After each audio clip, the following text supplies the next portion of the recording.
Oh, here we go.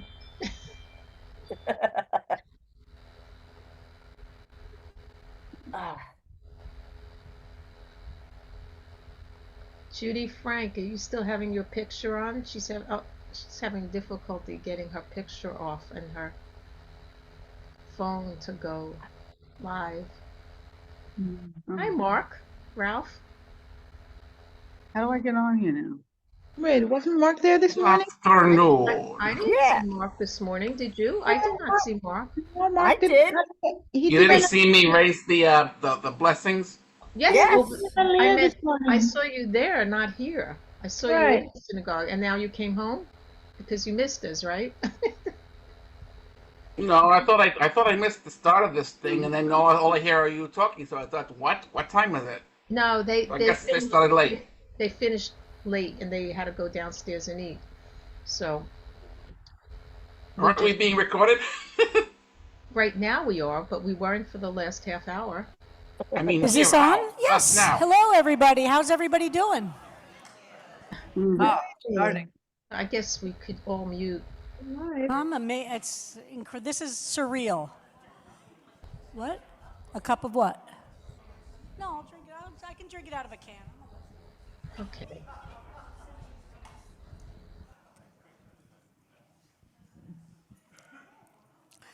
So, hello, Zoom people. How's everybody on Zoom doing? Excellent. Yes, we're good. So, we're going to, Zoom people, you'll send some questions. So, maybe we'll be able to unmute you, actually, and people can be direct when we get to that part, okay? So, we'll let people, I think we're informal enough that we'll be able to allow people to. Sharon, why don't you unmute yourself and just tell us how it went on Zoom today? How's it going there? The service was beautiful. I mean, we all loved the service. And then we stayed for our own kiddish lunch, whoever wanted to eat or whatever. And then there will be a hot game of categories or chair yoga, just like you guys are having there. So, That's so beautiful. The yeah, Zoom room is really hot to go there. yes, we And how's are. your mother, Sharon? She's good. She's good. She's in the other room playing with the bird, taking a break. She'll be back in a minute. Okay, great. Somebody asked we're just waiting for, okay, he'll be here in a minute. So somebody asked me about my time in Alderson Federal Prison, which some of you do know. It's not that I've hidden it from you, but you know, there's a little late to do a background check. Yeah, you should have done the background check. Yeah, that's on you. That's on you. What can I tell you? Well, yeah, where Art Leonard and Roseanne Leipzig? They let me get through the sneak. I didn't get any tattoos. I don't like pain. No, I don't. But no, I did. Yeah, so I was in Alderson Federal Prison, which is in West Virginia, and it's the only federal prison for women on the East Coast. There's one on the West Coast, one on the East Coast. So I was actually in prison with the Manson women. So listen to that. Like I was, we're talking. This is hardcore, right? Because where do you set women who are at that level of whatever, not of just legal system? There are not many federal prisons for women in the country, and so I had the distinct whatever it is to be with some of the Manson women are on the East Coast and some are on the West Coast, and of course when the Manson murders took place in 1969, they killed an actress as those of. So, but what was her first name? So I was 10 at the time, and the headlines were all about Sharon being murdered. It had like a weird childhood extra impression on me, you know, the way things happen when you're a kid. So when I actually met the Manson women, I had this extra, I mean, there's a horror about the whole thing, right? I mean, you don't need to be named for the person who was killed to be horrified, but I had this extra level of childhood, boogeyman, monster, you know. But the other famous person, like, since you want to know the celebrities I met in jail, right, is Sally Jane Moore, who tried to assassinate President Ford. You remember that one? No, was it, am I right? What was her name? Squeaky Fromm. What am I mixing it up? There were two. Well, now I'm confused. Okay, so I was. So I don't mean to, brag, but, I've met some really important celebrities, and, no, we didn't have cell phones then, so no selfies, and you don't really get cell phones in prison anyway. But I didn't have, unless you're a certain kind. But the other thing is the way that I knew that I got to meet Sally Jane Moore. What's her name? Why does that sound wrong now? Okay, so whatever one I met. Well, that was her nickname, Sally, so that's what I called her. I called her by her nickname. Because I was thrown into maximum security solitary twice while I was in prison. Now you want to... And she is kept in solitary because she tried to assassinate a president of the United States. But when you're in solitary, you get 1 hour exercise with the other people, or some people, and you get to walk around in a yard that's in the maximum security section.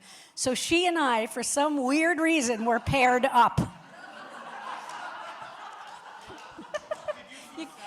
You can't, no, I didn't, no, yeah. No, I have seen, you mean the play? Yes, of course I've seen Assassins, yeah. Yeah, I know her. Anyway, so she and I, So Karen Kropp has an excellent question. How do I get clearance to get into the White House all the time? Yeah, the background checks, I guess, are just not very good. But I wasn't in prison for trying to assassinate a president, okay? That's not what I was there for. Okay, this is true confession time. I was there because I tried to weave the Pentagon shut. Weave the Pentagon shut.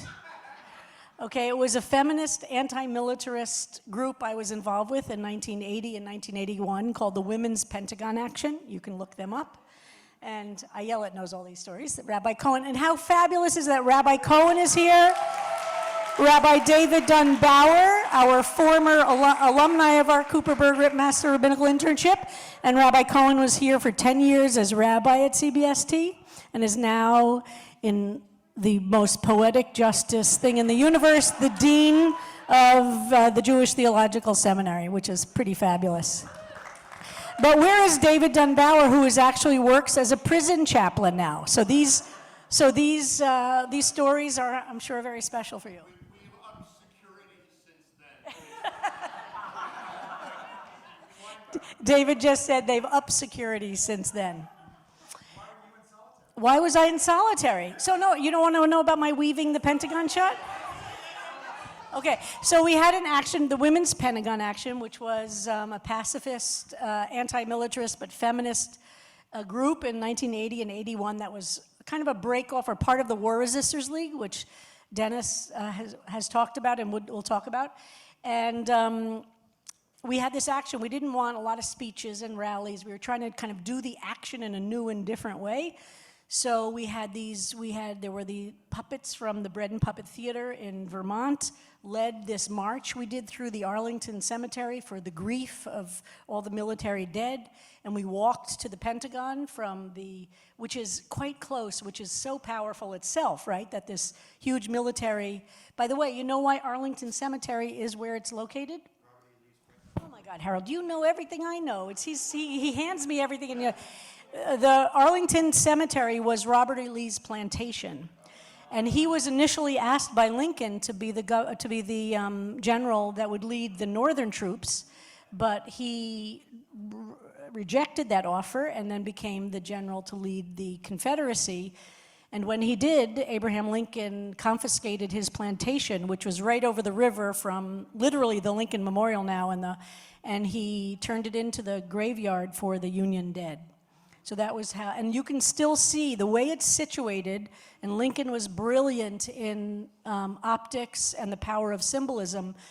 Robert E. Lee's plantation house, the house in which he lived and oversaw the plantation, is visible from the National Mall and from the Lincoln Memorial, and at night you can see it in Arlington Cemetery, and that was Robert E. Lee's house. And it was used to bury the Union dead. And that's how it started as National Cemetery. Anyway, so we walked through silently with the Bread and Puppet Theater Company from Vermont, and did this art piece, a theater piece, walked to, yeah, Sharon, we have seats for you up here. I'm vamping here. I'm vamping. And then we arrived at the Pentagon, and we carried tombstones of women who have died in violence, both domestic as well as war violence, and we planted these tombstones all around the Pentagon, and then we encircled the Pentagon. And then we started, I didn't because I'm not very arts and craftsy, but those women, mostly from Vermont, who are very arts and craftsy, I'm talking about the Women's Pentagon Action, Dennis, from 1980 and 81, which is when I went to Alderson. They were asking me questions, which is now the follow-up, and they realized they should have done better background checks when they hired me. Oh, how I remember those days. So this women's group called the Spinsters from Vermont took wool and wove the entrances of the Pentagon shut, saying we are weaving a web of life to create a contrast between the building of death. And then the police would come and cut the yarn, and then the women would keep weaving and cut and weaving and cut until they arrested us. And Grace Paley wrote our unity statement, we called then, which is still to this day one of the most beautiful statements, and really embodied the nonviolence we're talking about in language, which we'll bring up in a minute. And I'll speed up now, because now the real act is here. And so that's how I was arrested at the Pentagon twice, once in 1980, and then one in 81, 80 and then 81, or 81 and 82, I don't remember. And the second time I was sent to Alderson Federal Prison because I was a recidivist. And the judge was not really happy that we were coming back. So they sent us to Alderson Federal Prison, which is a 12-hour drive from Washington, D.C. And they shackled us, arms and legs. And, you know, we said at a certain point we have to go to the bathroom. They said, well, we can't stop anywhere because we can't take you out of your shackles. I said, I don't mind. They said the only place to go is a McDonald's. I said, I don't mind walking through McDonald's in my shackles. I'm not ashamed. And the police just didn't know what to do with us. So we walked through the McDonald's in shackles to the bathroom. It's not easy to go to the bathroom. I don't need to go into the details, but it's very difficult when you're shackled. And we said, we're not ashamed of what we did. So if you think you need to shackle these, 9 women, who we tried to weave the Pentagon shut. So anyway, so that's why we went to Alderson. Oh, why solitary? And by the way, I learned so much by being in prison. I just want to say, if you want to understand America and the violence that exists in America, you just have to be in an American prison for half a minute. But I was there for 30 days. And I was in solitary for twice. The first time when I arrived, they gave everybody IQ tests. And I said, I'm not taking an IQ test. It's a racist, I made a whole speech about IQ tests. And they said, if you don't take the test in order to be assimilated into the general population, you have to go into solitary. So I said, okay, I'm not going to take the test. Mark me down as dumb. That's okay. I don't feel, what? It's like, what do you need? So they put me in solitary for 3 days, which I enjoyed very much because it's very quiet. But I was saying that's when I met Shelley Jane Moore, who tried to assassinate President Ford because she was also in solitary. So once a day, I was paired up with her for our hour of exercise in the yard. And then the second time, do you remember the Haitian boat people that got... Yeah. So if you came from Cuba and you were escaping communism, America was very willing to accept you and give you all different kinds of legal status in the 80s because it was Ronald Reagan and he was anti-communist. But if you came from Haiti and was escaping terrible violence and poverty, basically the boats were sent back to Haiti, and they were largely women and children were arrested. And the women and children were separated from each other. The children were sent to juvenile delinquency kinds of facilities, reformatories, and the women were all sent to Alderson because it was a federal facility. And this was November, and these women from Haiti were dressed very poorly for a West Virginia winter. And so I would try to go over to their area and speak to them and try and bring them clothes, but it's against the rules of the prison for the regular prisoners to talk to the Haitian prisoners. And of course, they didn't speak English, and I didn't speak Creole, so we couldn't really communicate much, but we would wave at each other, and I would try and sneak clothes into them. So they said, "You can't be here." And I said, "Well, I'm here." And they'd say, "Well, you're going to solitary." So I went to solitary the second time. So that's why. Anyway, okay, let's talk about things more. But I have to tell you, there were a lot of prisoners who adopted me, and they called me their little revolutionary. And many of the women were incredibly generous and mostly in there for economic crimes. And by the way, since Washington, D.C. does not have a state prison system, if you are arrested in Washington, D.C., you are sent to Alderson Federal Prison, which is 12 hours away from Washington, D.C., for the most minor economic or crime. And there is no public transportation to Alderson, and there's no housing in Alderson. But thank God for the Catholics, because this is where the Catholic workers are amazing. They bought a building in Alderson to be a guest house, and they run a van service every week that does the round-trip service. So children, and it was heartbreaking, these little kids could come and visit their mothers in prison. But my parents came to visit me in Alderson, and they stayed in the Catholic guest house, because there's literally no other place in Alderson, West Virginia, to stay. Anyway, so here we are with my teacher, and Dennis, before we open it up, and there are a few questions I have for you and things I want to pursue with you based on... May I interrupt? Of course. Good. No, that's the whole point. I want to take advantage of my good luck because, Sharon, I'm in no position to ask you a favor, but please, don't speed up. Just continue to talk. And I can't compete with you.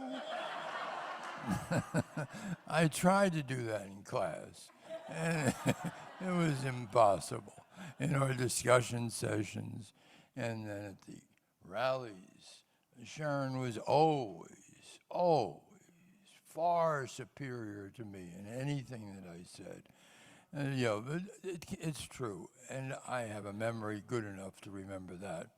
And what can I say now that could possibly compete with what Sharon's been saying?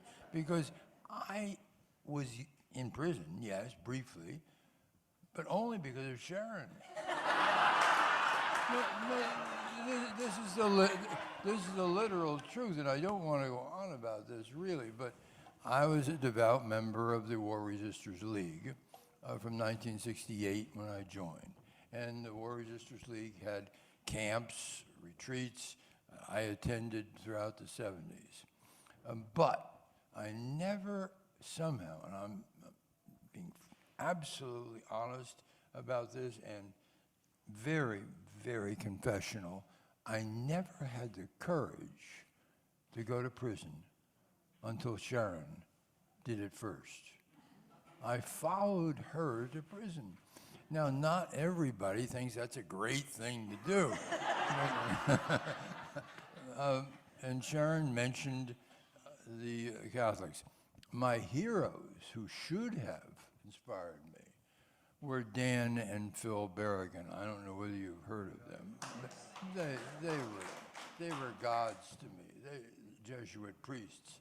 And they went to prison between the two of them 7 years, and I had the honor to introduce them on countless occasions and I asked them, how did you have the bravery to go to prison for 7 years and in ill health?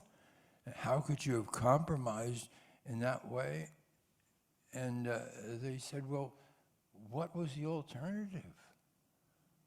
And then we would go into a favorite story about, Henry David Thoreau and Ralph Waldo Emerson, when allegedly Henry was in prison for only a night, and Waldo, he always called him Waldo, you know this story, he went to Henry and he said he was outraged that the conquered aristocracy should be compromised in this way. So Waldo said to Henry, "What are you doing in here? You're disgracing our Boston, our conquered aristocracy." And Henry said, "Waldo, the question is, what are you doing out there?" And that's the question that Sharon was asking me implicitly. What was I doing out there when she was, as she's just described in terms much more eloquent than I can, she was in the right place. And there was no question about that in my mind. But I didn't have the courage, even though I had been for over a decade a member of the War Resisters League, a pacifist organization devoutly committed to Gandhian principles. And it wasn't until Sharon led this miraculous campaign. You know about what she did in New York City in leading this campaign? We were in awe of in early 80s when she got together somehow a bunch of groups to lead a civil disobedience campaign in which over 1,300 people, I among them, was arrested. This was unprecedented in New York City. And she did it at her age to do that. I didn't do it alone. Let's be clear. That's Well, very yeah, you flattering. were pretty close. Anyway, was, the point is this. You've been blessed. I don't need to tell you this. You've been blessed by having her as a Okay, but now we rabbi. need, Okay, you're okay, here, okay, and I okay, really okay. want them, and I think people got a sense of what... Sorry, okay. That's okay. Dennis is talking about, we did a protest in 1982, and had 1,300 people arrested at the five consulates of the major nuclear powers in New York City at the UN, the 5 nuclear powers, to protest the proliferation of nuclear weapons, Pershing and cruise missiles. And there was a big demonstration in June of 1982 at Central Park, which was over 1 million people, which was the largest demonstration ever in the history of New York City. And then the next day, there was this massive civil disobedience at the 5 consulates of the nuclear powers. And that's what Dennis is talking about. So that was June of 1982, right before I moved to Western Massachusetts, and I became the assistant director of the National Yiddish Book Center. So that was on my way to Yiddish and the Yiddish Book Center. Meanwhile, I was lecturing at Barnard.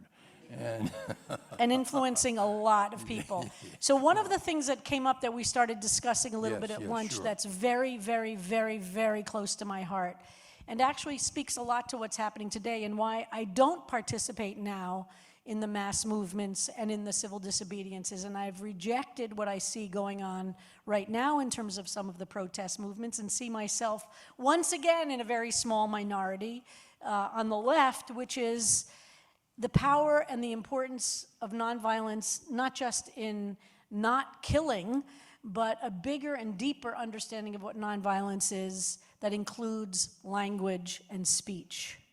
And I'm horrified by the way language is being used. There are 2 issues. One is there's a complete sense that the ends justify the means, and that the actions, it does not matter what the actions are as long as they are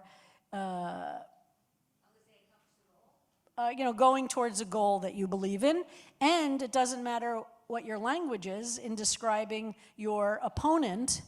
If your opponent you believe is wrong and you believe yourself is right, it doesn't matter how you describe them, how you speak to them, how you frame the issue, as long as you think the end goal is correct.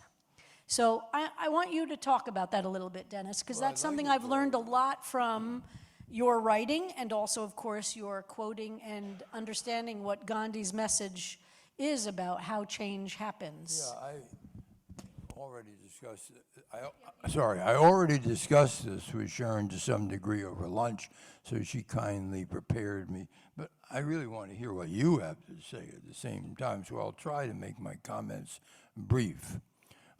First of all, as Sharon just alluded, there is a vigorous, vehement, and sometimes bitter dispute within the movement, that is, within the peace movement on this particular issue.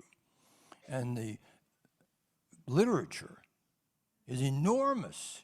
That is, it turns on the word civility. And there are books written about the need for incivility within the movement, and then opposed by books like mine or by Gandhi, obviously Gandhians. So the precise issue is whether or not civil language is permissible and desirable within the movement. The key point is, the key point that I make as an advocate of civility, is that civility is necessary, not only because Gandhi said it, and I'll read it in just a second, but also because it's pragmatically true. I was involved a lot in the Black Lives Matter protest in Portland, Oregon, where I live now, and going there every night, and I saw it turn from civility to incivility. It wasn't only the wreckage of downtown Portland by the protesters after the Trump stormtroopers moved in, by the protesters.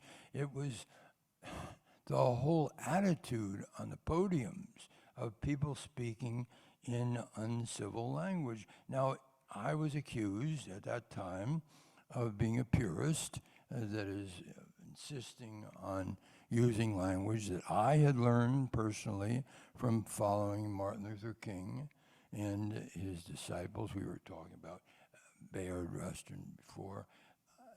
And it created a split between those in the movement, remember, within the movement, over whether or not language was civil or uncivil, and whether or not it was pragmatically necessary to use civil language, apart from the moral high ground and all of that. So the passage that I cited when I was defining civil disobedience and the meaning of nonviolence was from a little book that I edited, a collection of Gandhi's writings. And Gandhi wrote, "Power is of two kinds. One is obtained by the fear of punishment, and the other by acts of love. Power based on love is 1,000 times more effective."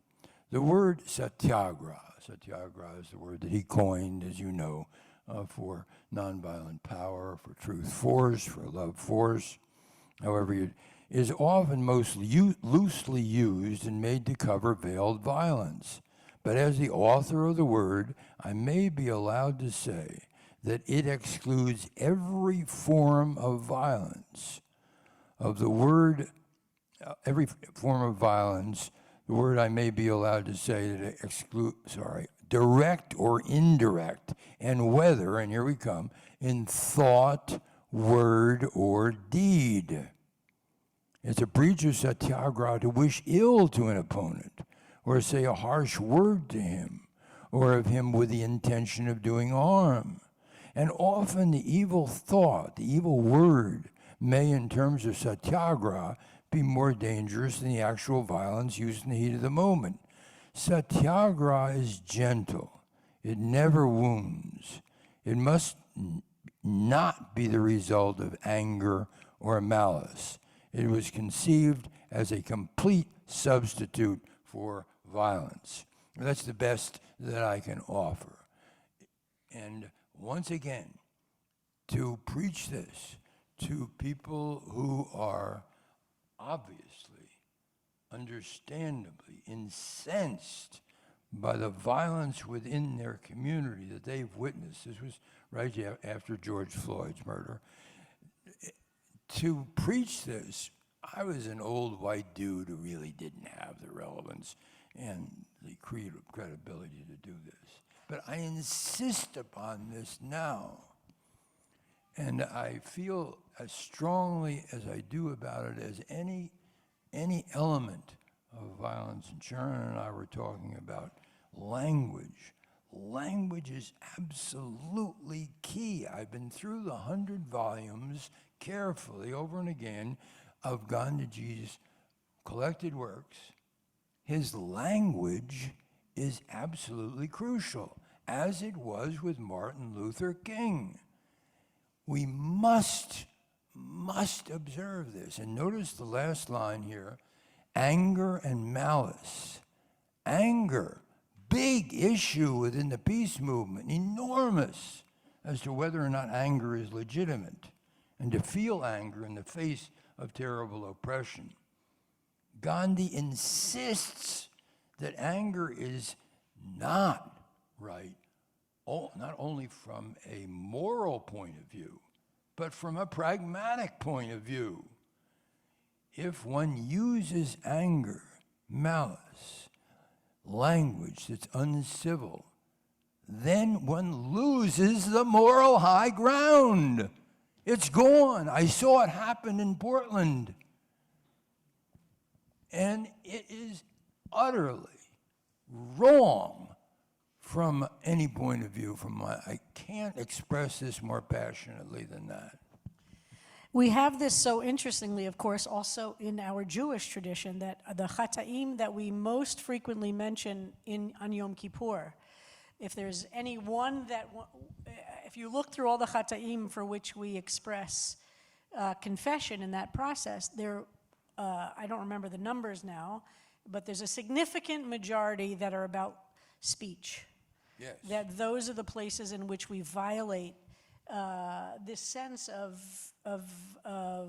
doing the wrong thing, and speech is so important, we're living in a world right now in which speech is thrown away, insignificant, and what you say doesn't matter, and truth doesn't matter, and just the level of horror there. Could you say a little bit about Gandhi's assassination, and speak a little bit about the similarity with Malcolm X, that in one case Gandhi was assassinated by a Hindu, he himself was Hindu of course, who objected to him caring as deeply as he did about the Muslims, and ultimately Malcolm X was killed by members of his own community. So could you speak a little bit about that and Gandhi's story? Sure, of course. I'm not sure everybody knows the details of Gandhi's assassination as well as I don't know. Yes, or the details of Malcolm's assassination. Yeah. But let's focus on Gandhi, even though I'm very, very concerned about the circumstances of Malcolm's assassination. But first, Gandhi. As I said in my talk this morning, Gandhi was born into an Orthodox Hindu family, and he was killed by an Orthodox Hindu. And the difference between these two orthodoxies is as different as the difference between Islam and Hinduism.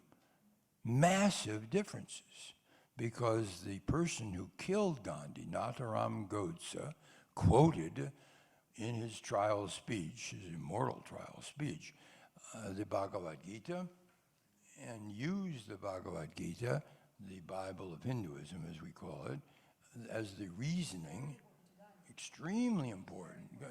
Gandhi, the Bhagavad Gita, the Song of God, that text was with Gandhi every moment, and he had a different interpretation of the Bhagavad Gita than Natharam Godse, the disciple of Vidyasavakar, whom I mentioned earlier today. The two were massively different. And so, when it came to whether or not, this is a crucial point, whether or not the Bhagavad Gita justified communal harmony, that is, comity rather than enmity between the Muslims and Hindus, when it came to that, Gandhi used the Bhagavad Gita specifically as justification for Hindu-Muslim comity rather than enmity, whereas Natharam Godse used the precise same text to justify it. Now, the Indian Civil War, think of this now, if you're not familiar with it, over 1 million people were killed, butchered, slaughtered under the worst possible circumstances, as the British essentially had to stand by. They were losing power at that time. Gandhi staged at this time 2 fasts, one in Calcutta in September of 1947, and then one just before his death in Delhi. Both fasts were designed for one purpose, and that was to resolve somehow the issue, the violence between the Hindus and the Muslims. That was it. And the first fast, which I've studied in detail, and Sharon has been so kind to recommend my book. The first fast, this was 50 years ago when I was analyzing it. I went to people who had been involved in watching that fast, and I asked them the repeated question, why? Why did you stop the killing? Because the killing was horrendous in Calcutta. In one day, 4,000 people were killed not with guns, but with knives. They were butchered. The so-called Great Calcutta Killing of August of 46, that really started the Civil War. I asked them, they were there, and they said we could not let Gandhiji die.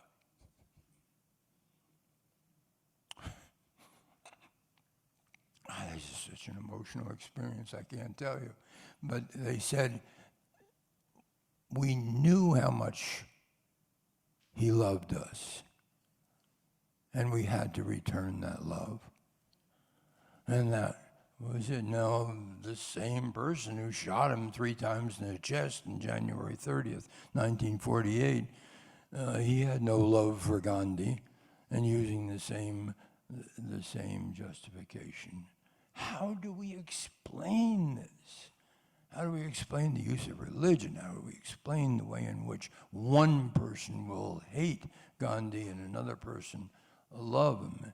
And I have no answer for this. I've talked with these people, and it is true that it's a mystery how this hatred arises. I spoke about revenge last night.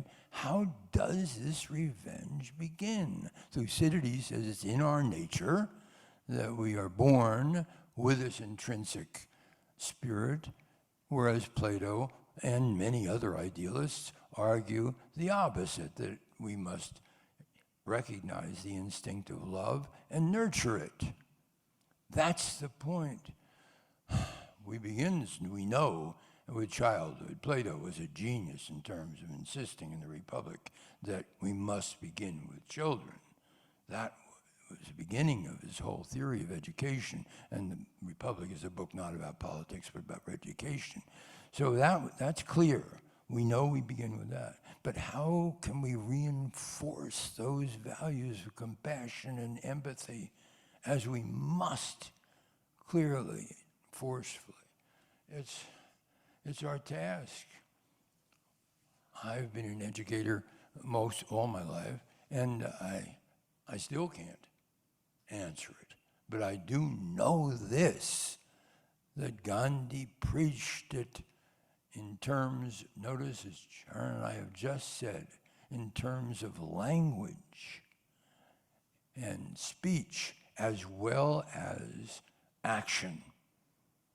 It's extraordinarily important. We keep coming back to speech, action in that way. Anyway, I'm just going on and on. Please give me some feedback and tell me what you think. And the government now in India is a descendant of the same nationalist, Precisely. what we see now rising in India, of the nationalist Hindu movement. Absolutely. So how do you respond to the question that, okay, well, all these ideas are great, but was Gandhi successful? Yeah. Look at what happened to the partition. 1 million people died, and there was ethnic transfer of the creation of 2 Pakistans. Of course, one became Bangladesh many years later, but 2 thousands of miles apart, East Pakistan, and then the whole situation with Kashmir. And the Muslims were literally on horses and carts and by foot and whatever they had moved from India to the two Pakistans, and any Hindus in Pakistan were moved into India, and in that transfer, 1 million people died with almost no technological warfare, no bombs, it was really horrific one-to-one violence. I did give a sermon some years ago, which some of you might remember, which is a story I learned from you about I actually, before I gave the sermon, I checked with you that it was actually accurate, because, I had these memories that I wasn't totally sure about, that a Hindu came to Gandhi to confess that he had killed a Muslim, and his son was left an orphan, and he wanted Gandhi to forgive him. Would you just tell that story? Sure, I would. And you actually know I'd be glad. I know, but Sharon knows too. I mean, my wife Sharon, she does spell with 2 R's. So Sharon spells her right, name yeah. with 2 R's. I spell mine with 1 R, so that's our. Yeah. You're right, yeah. The story is this. It was the middle of the Calcutta fast, in which Gandhi on September 1st had refused to eat until peace came to Calcutta. And when the violence continued, Gandhi was in despair. He resolved that he would not eat again, and I know from his personal physician that he was very near death. Old, 78 years old at this time, and really not up to taking a long-term fast. But he did it, and he made it known that he would not eat until peace came to Calcutta. So there were gangs, terrible, ferocious gangs of terrorists. Someone was asking me just a moment ago, before we started this, what do you do about the terrorists? Well, Gandhi didn't have the answer, but as Sharon has suggested, the fact was this. He reached out to the terrorists, people who had killed members of their own community. In Thucydidean terms, they had killed their relatives, whether they were Hindus or Muslims. And so one of these terrorists broke down under the pressure of having on his karma, his conscience, the thought of Gandhi dying. And so as the word went out that Gandhi was near death, the terrorist came in and threw down his weapons at Gandhi's bedside and said, "Eat, old man, eat. I can't stand this any longer." I've talked to people who knew this guy, and that's precisely what he said. And Gandhiji said, "What have you done? What's brought you to this stage?" And he said, "Bapu, I've killed a child.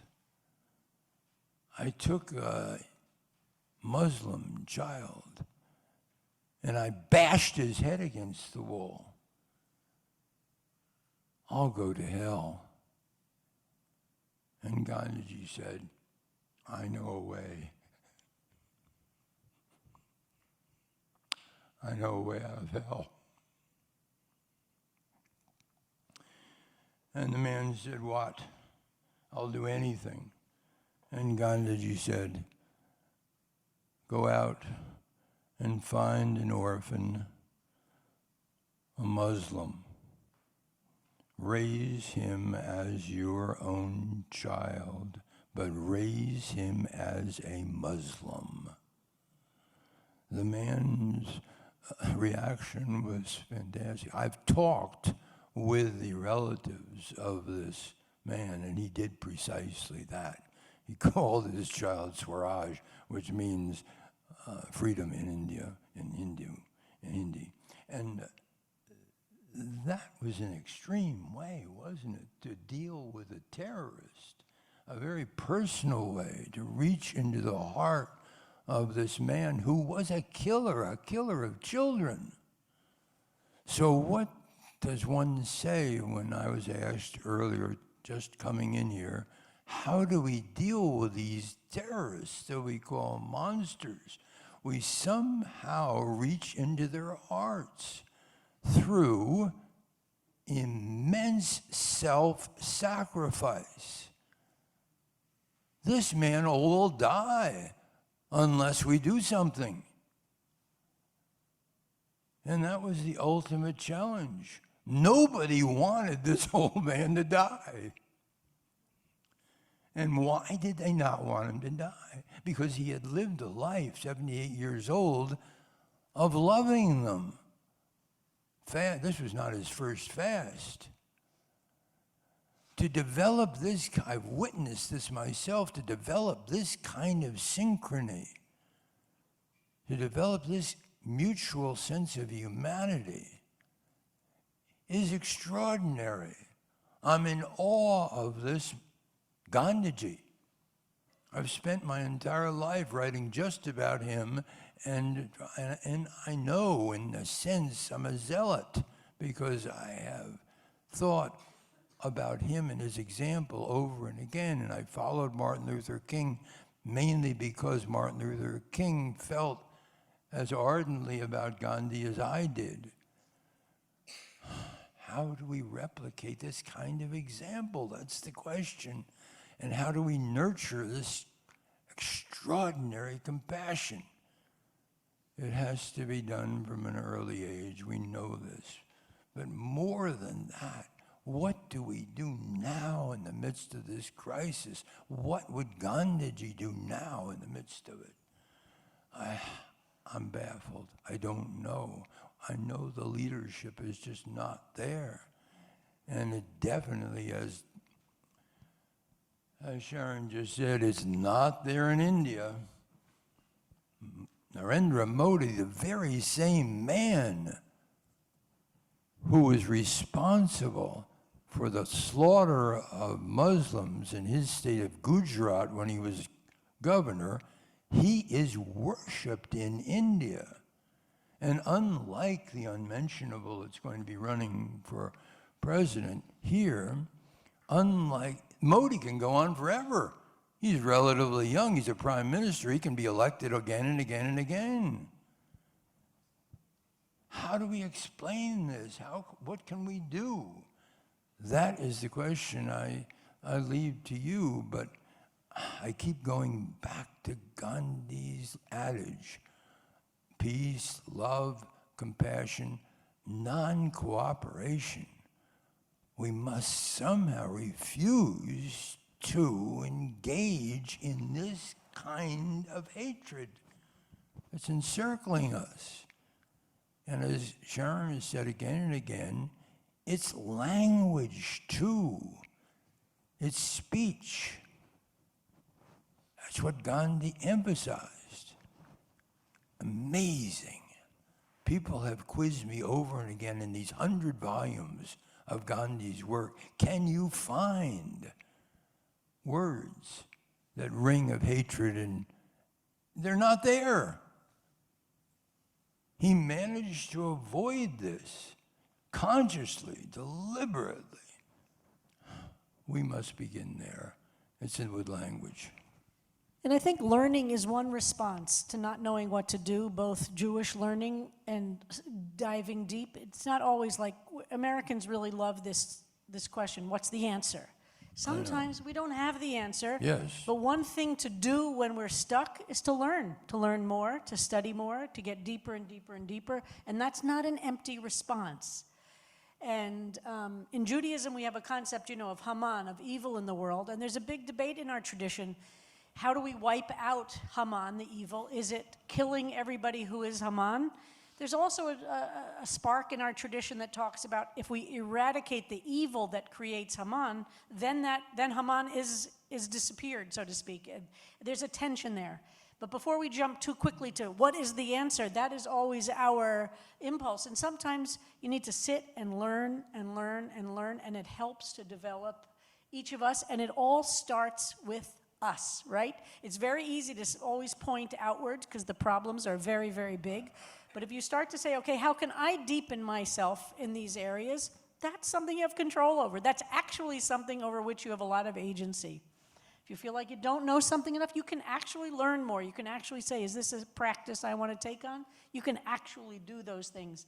And one of the ways that, Dennis, you're such an inspiration to me is the depth of knowledge you have that you've committed to generates, energy, light, outward, but it also demands of all of us to become more knowledgeable, deeper connected to these things. And I want to open it up to a few questions, but I want to ask you one more thing, to talk a little bit about Gandhi's transformation from a British barrister in South Africa to there. If people have seen, and maybe we should have even, now I'm thinking about it, we should have put up some slides. Gandhi became a British barrister dressed in Western, very formal Western clothes, and he went through his Mount Sinai moment, or a burning bush moment, in a train station in South Africa. And I'm wondering if you could describe that, because I'm very moved by the process by which we all change, right? That we all are on a journey of revelation, of transformation, of decision-making, of understanding ourselves. And Gandhi did it not as an 18-year-old. He was, and this is also the model that we have in Judaism. Rabbi Akiva didn't grow up knowing what he became known to be as the great teacher he was. Oh, wow, there he is. Look at that. Look at the screen. Oh, you've got it better. Wow, Jason, that's amazing. Oh, that's Sharon Golub. Thank you, Sharon.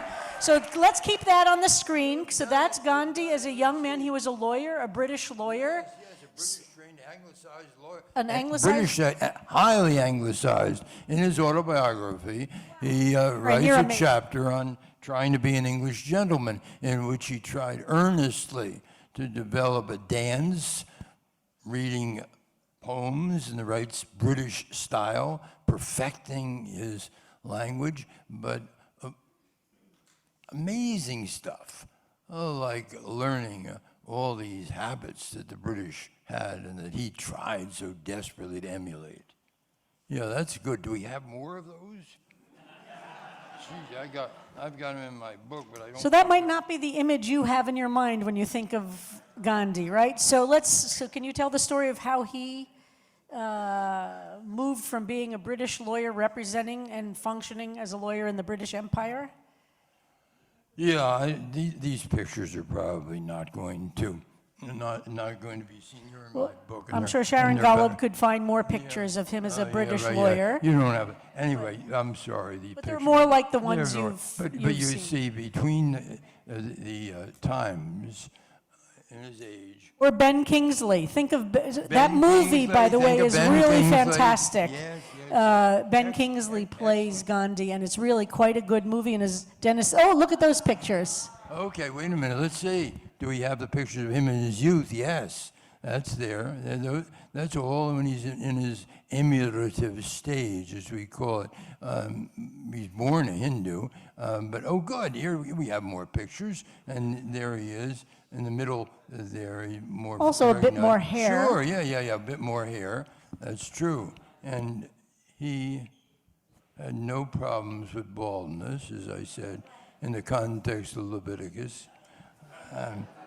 There he is. These are the pictures, and the pictures say an enormous amount because his dress was extraordinarily significant. That is, he was so attuned to emulating the British first, and then the peasantry second. That you can see there's one excellent picture there. He's holding a staff. It's the third. That's it. Good. Thank you. Wow, but this is amazing. This is what my wife Sharon uses PowerPoint all the time, and I am completely illiterate in that respect, and so I don't take a chance. Especially. Do you know that our cantor was anointed king of PowerPoint in 6th grade in his 6th grade class? Well, I'm in awe of you people who can do this, and just as I am in awe of cantors who can sing as I cannot. All right, tell the story about Yeah, right. Gandhi's Okay, all revelation right, and right. transformation. Yeah, It's an amazing story. the Also, as Dennis said, that movie is really an excellent introduction. It is. It And really is. it tells this story, this piece of the story beautifully. Yeah. Yeah, right. Well, Sharon, my wife, reminds me of how when Gandhiji made peace for a while after his great salt satyagraha of 1930-31 with the Viceroy Lord Irwin. His letter to Lord Irwin is just a classic. I quote it here, but it's beautiful. Lord Irwin is the Viceroy of India in 1926 to 1931, and he wrote to Lord Irwin before, 10 days before, he was to begin his great civil disobedience campaign. Dear friend, everyone was dear friend, Gandhi. Dear friend, I do not wish to inflict harm on a single Englishman, but the system that you serve happens to be a curse. And then he just documents his fourfold curse. And the fourfold curse, the first beginning with the economic, of course, then after that, the spiritual, the cultural, and then overall the personal. He managed to convey in that marvelous letter to Lord Irwin then exactly what he was going to do. That is, I will march to gather salt from the seashore. Sharon alluded to this. I didn't on March 12th, and he left right on time. And I might add, just parenthetically, when we tried to duplicate the march ourselves, Sharon is not here, our youngest son. He was only 10 years old at that time, and he was late. And but anyway, we did our best to try to do the march in 1975. You'll remember, honey. Anyway, the purpose of salt, his purpose as a salt tax, was to defy the British government by refusing to pay the salt tax. See, the British were extremely concerned about refusal to pay taxes, property tax, salt tax, and yeah, right.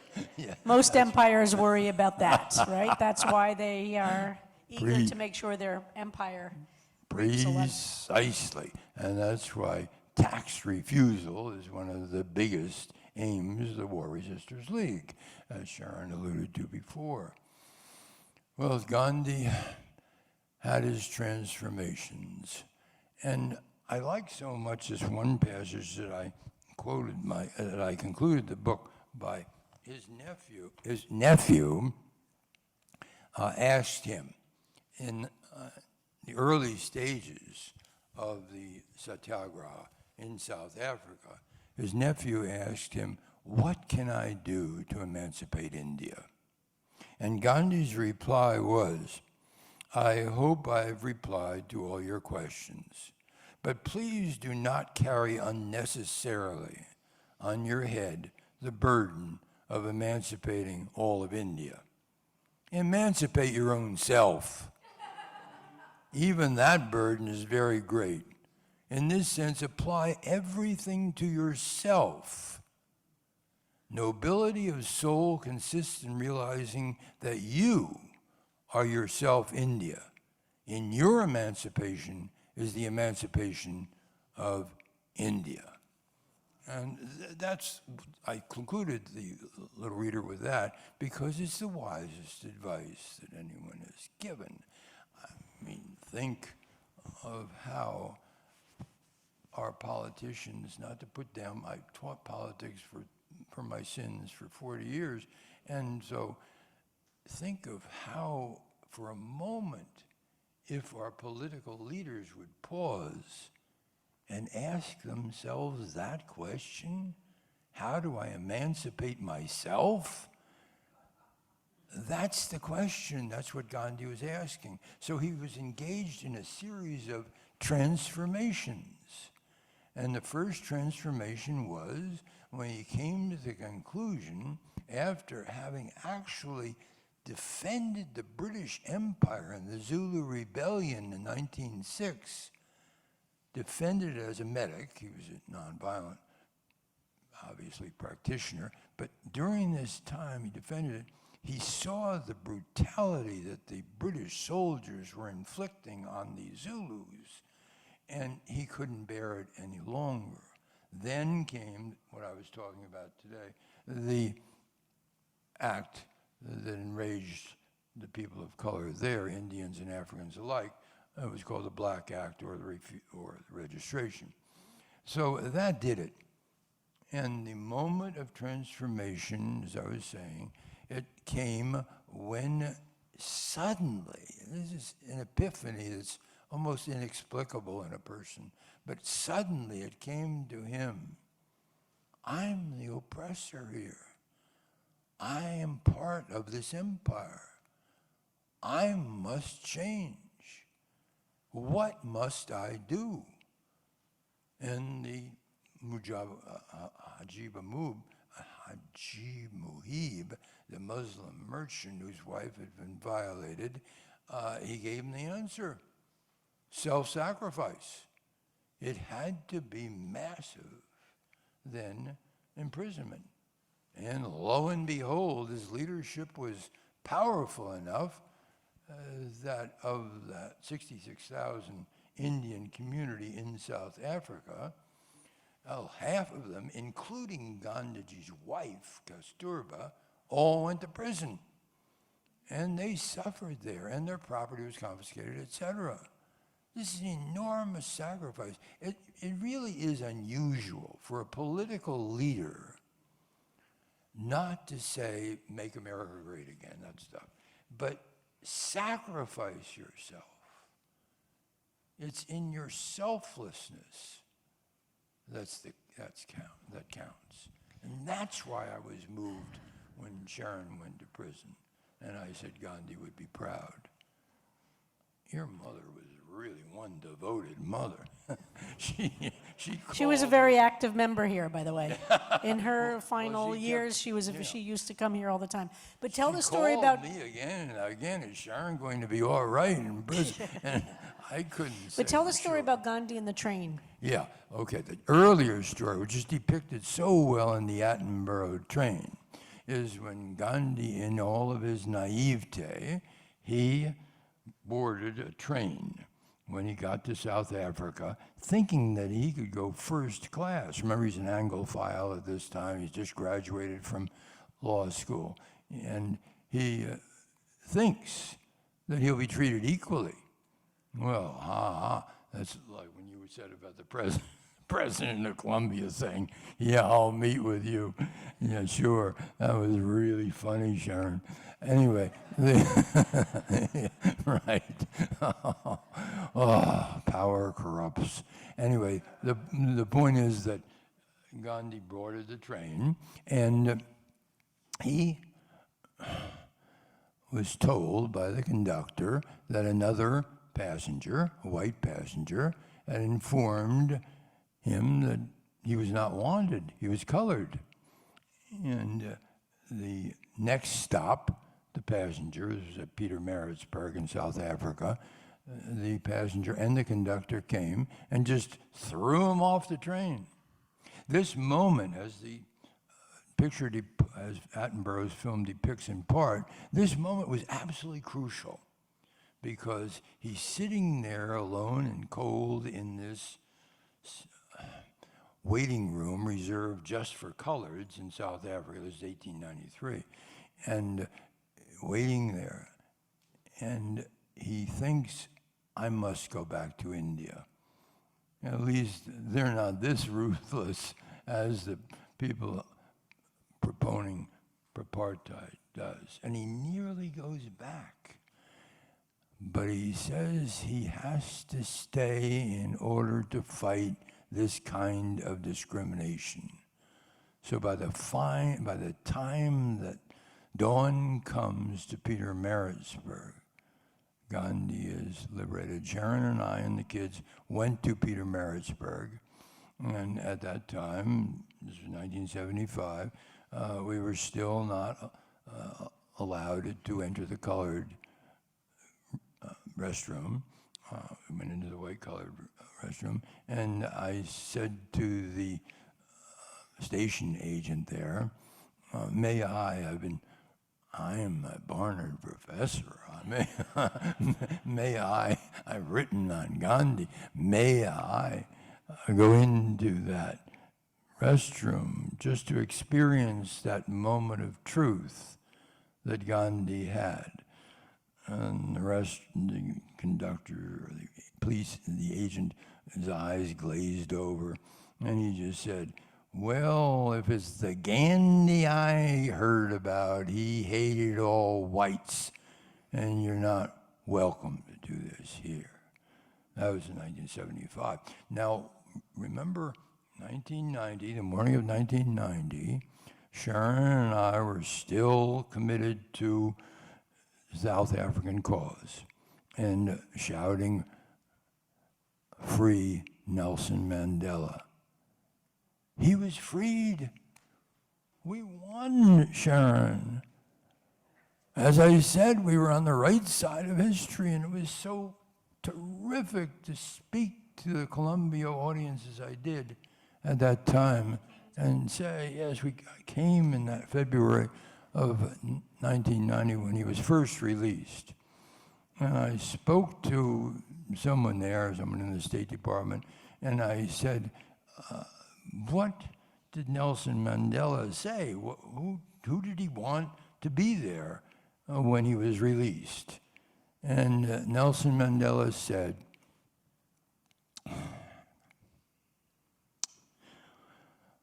almost all of the 27 years that I have spent in prison in that one cell, I thought of one person who inspired me. And I said, well, surely that must have been Martin Luther King.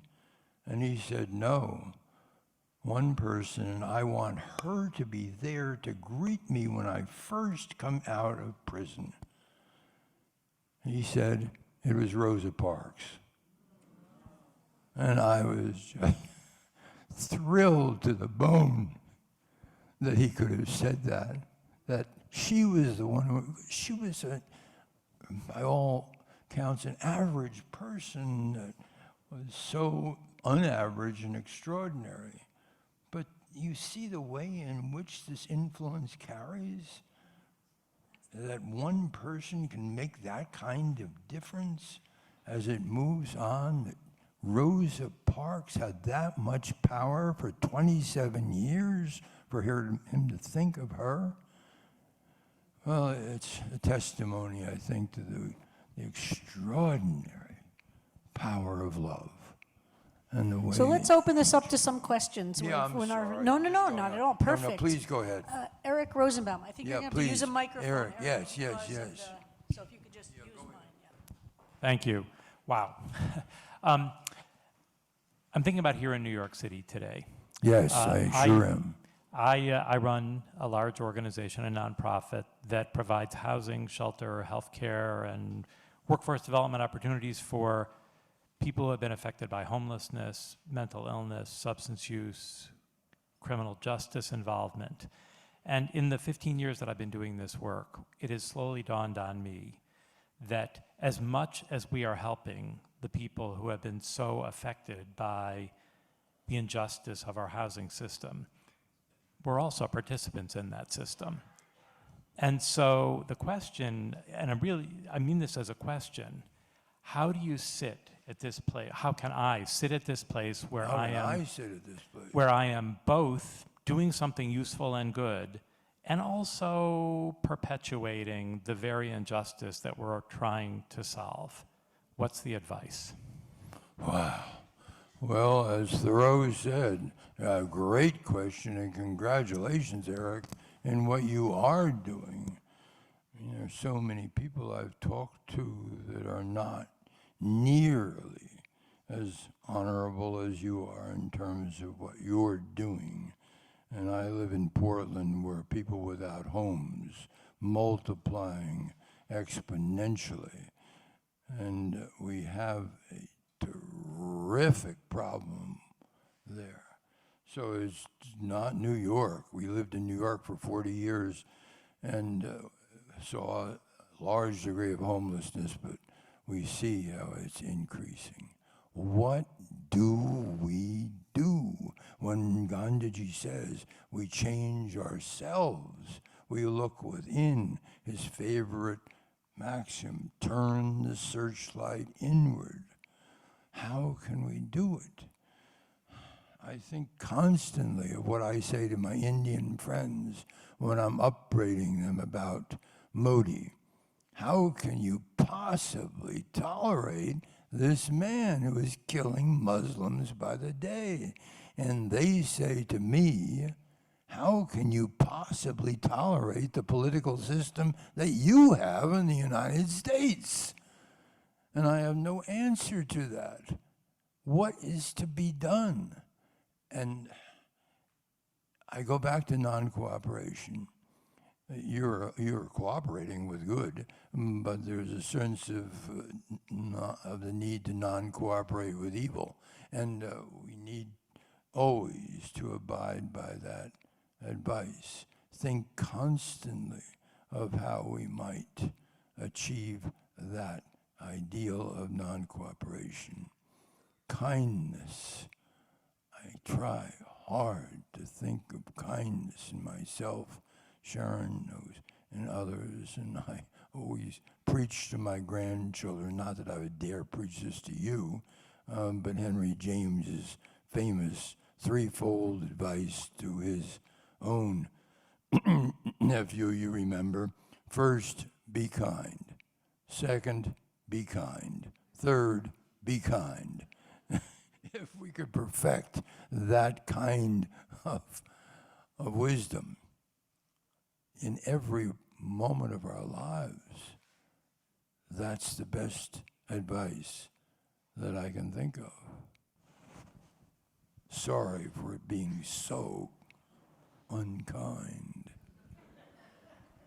And sometimes the best is to be kind with the universe we have. Yes. Where we can't transform the universe much bigger than those small pieces. I don't have a third microphone, but I will. Okay.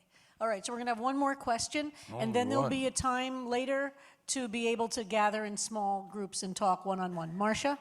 But here's a microphone. Boy, forgive me, everybody, for going on so long. Well, first of all, thank you so much.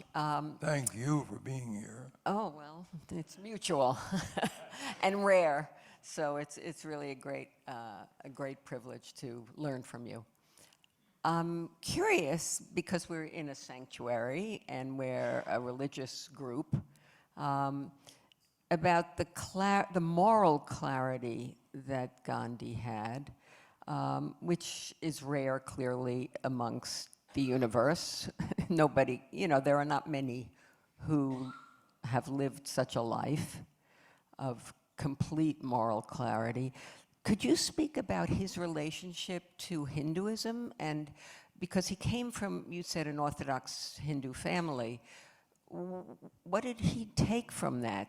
I haven't heard, and I don't know anything about his relationship to his origins as from a religious family. Thank you for that question. First, I failed to make clear that I am not a zealot, really. I have studied Gandhi closely, and I do realize, as he realized, that he had severe limitations. He was, as he constantly said, in pursuit of the truth and not in possession of it. And he was a seeker of truth, and that's why he called his autobiography Experiments with Truth. He called himself a Hindu of Hindus, and he was constantly receiving death threats from Hindus, and they eventually, of course, succeeded. But in 1908, before he even wrote Hind Swaraj, he was only 39 years old.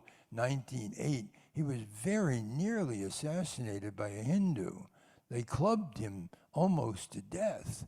And this Hindu was arguing that he was just being too tolerant of the other communities. The same issue that we have today with Modi or all the rest. And that was his chore, his challenge to somehow preach tolerance and show in his own action tolerance. Now, there were 3 social reforms that he insisted upon. First of all, towards the end, he was aware of the horrors of the Holocaust from Martin Buber and Johann Magnus and the group that approached him. He had a Jewish member in his own community, Herman Kallenbach. But he said the worst sin that's ever been committed by any country against any people was untouchability, even worse than the Holocaust. It went back 3,000 years, of course, and you know what the untouchables are, the Dalits, Dalit meaning downtrodden, what that meant to them. It's almost inconceivable how an upper caste could have these dicta. That is, if an untouchable, I don't want to go on about this, but if an untouchable came within hearing distance of a Brahmin reciting sacred texts, then the untouchable's ears were filled with molten lead so that he could not hear those texts ever again. That's just one example of this horrendous crime against humanity. The second was the Hindu-Muslim unity. That is, he was passionately devoted to that. And that, he claimed, was a Hindu teaching. That is, we must, he insisted, revere our Muslim brothers and try in every act of kindness to reach out to them. Now, when he initially founded his ashram in Phoenix in South Africa, his wife objected to this. That is, cleaning the excrement of untouchables was unthinkable. And she didn't like that idea. And he regretted later an angry confrontation with her that he records in his autobiography, because this was so un-Hindu to clean excrement. That was the job of the untouchables. And of course, to handle anything unclean. Now remember, this is a system that was preserved for 3,000 years vigorously by the elite members of the community, the Brahmins and the Kshatriyas. It was not something rarefied. And the untouchables that occupied 20% of the population, they suffered this, the last of the 3, which he devoted his life to, and which was maybe the most un-Hindu of all, was the dignity of manual labor and the need for social and economic equality as a result. He insisted that manual labor be the model of his ashrams and all the rest. And there are so many stories I could tell that are quite hilarious at times about him insisting that these Brahmins coming into his ashram somehow lower themselves to engage in manual labor. It's extraordinary how an elite member of the population can avoid that task. Just the simplest tasks of manual labor. He insisted that these 3 social reforms, which were anathema to Hindus, most Hindus, preceded the most valuable political work that he could do. And once again, untouchability had to be abolished. There's no question about that. Second, our Muslim brothers must be recognized as such and welcomed into the ashram. Anathema to Hindu priests. Temples were forbidden to both untouchables and Muslims. If they entered, they were killed. And then lastly, social equality or the dignity of manual labor. He can say, even after that, I am the Hindu of Hindus, because I've realized the essence of the religion. Extraordinary heretic. He's been called a magnificent failure, but he's the person that I revere most. Wow, there we could go on all day, and we will continue in different forms today.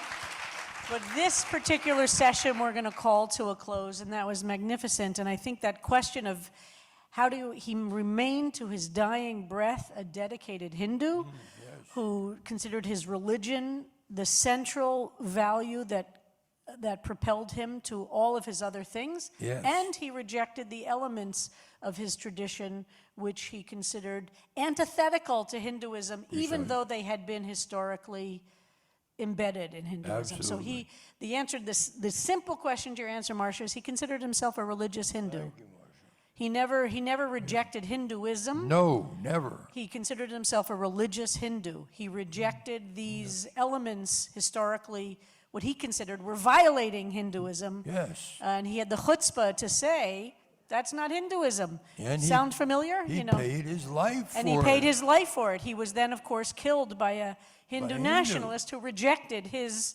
understanding of what Hinduism is. Which, look at what Rabin, it's very similar to what happened in some ways. I mean, obviously differences, and we can't talk about it right now. Or, as we referred, Malcolm X. It's precisely at the moment where somebody who moves from being, or going to a place of being a humanitarian based in their own tradition, but rejecting the exclusive or the particular focus, that those who are the nationalists are so enraged that they want to kill them. So I'm going to ask, where's Rabbi Werber? We're going to, maybe the next session will start at 3:30. Can we do that? Exactly.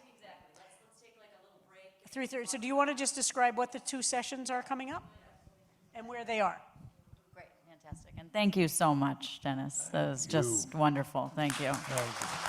Thank you. Thank you. Thank you very much. Thank you.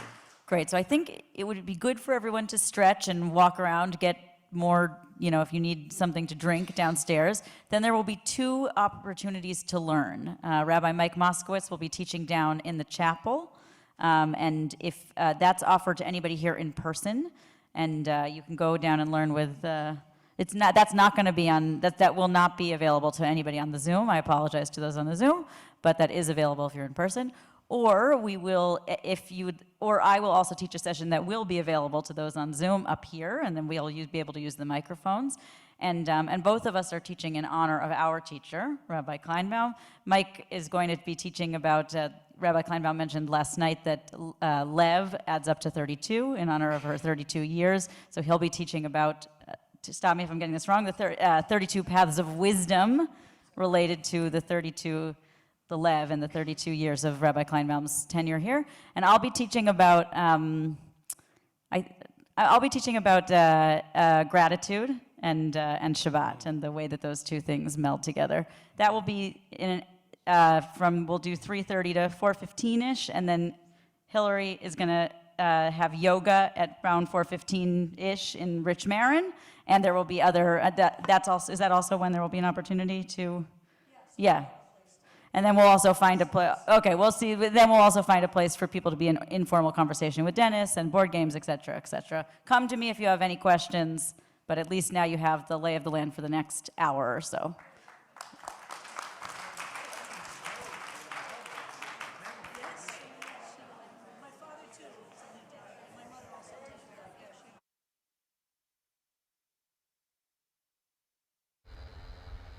Okay, everybody.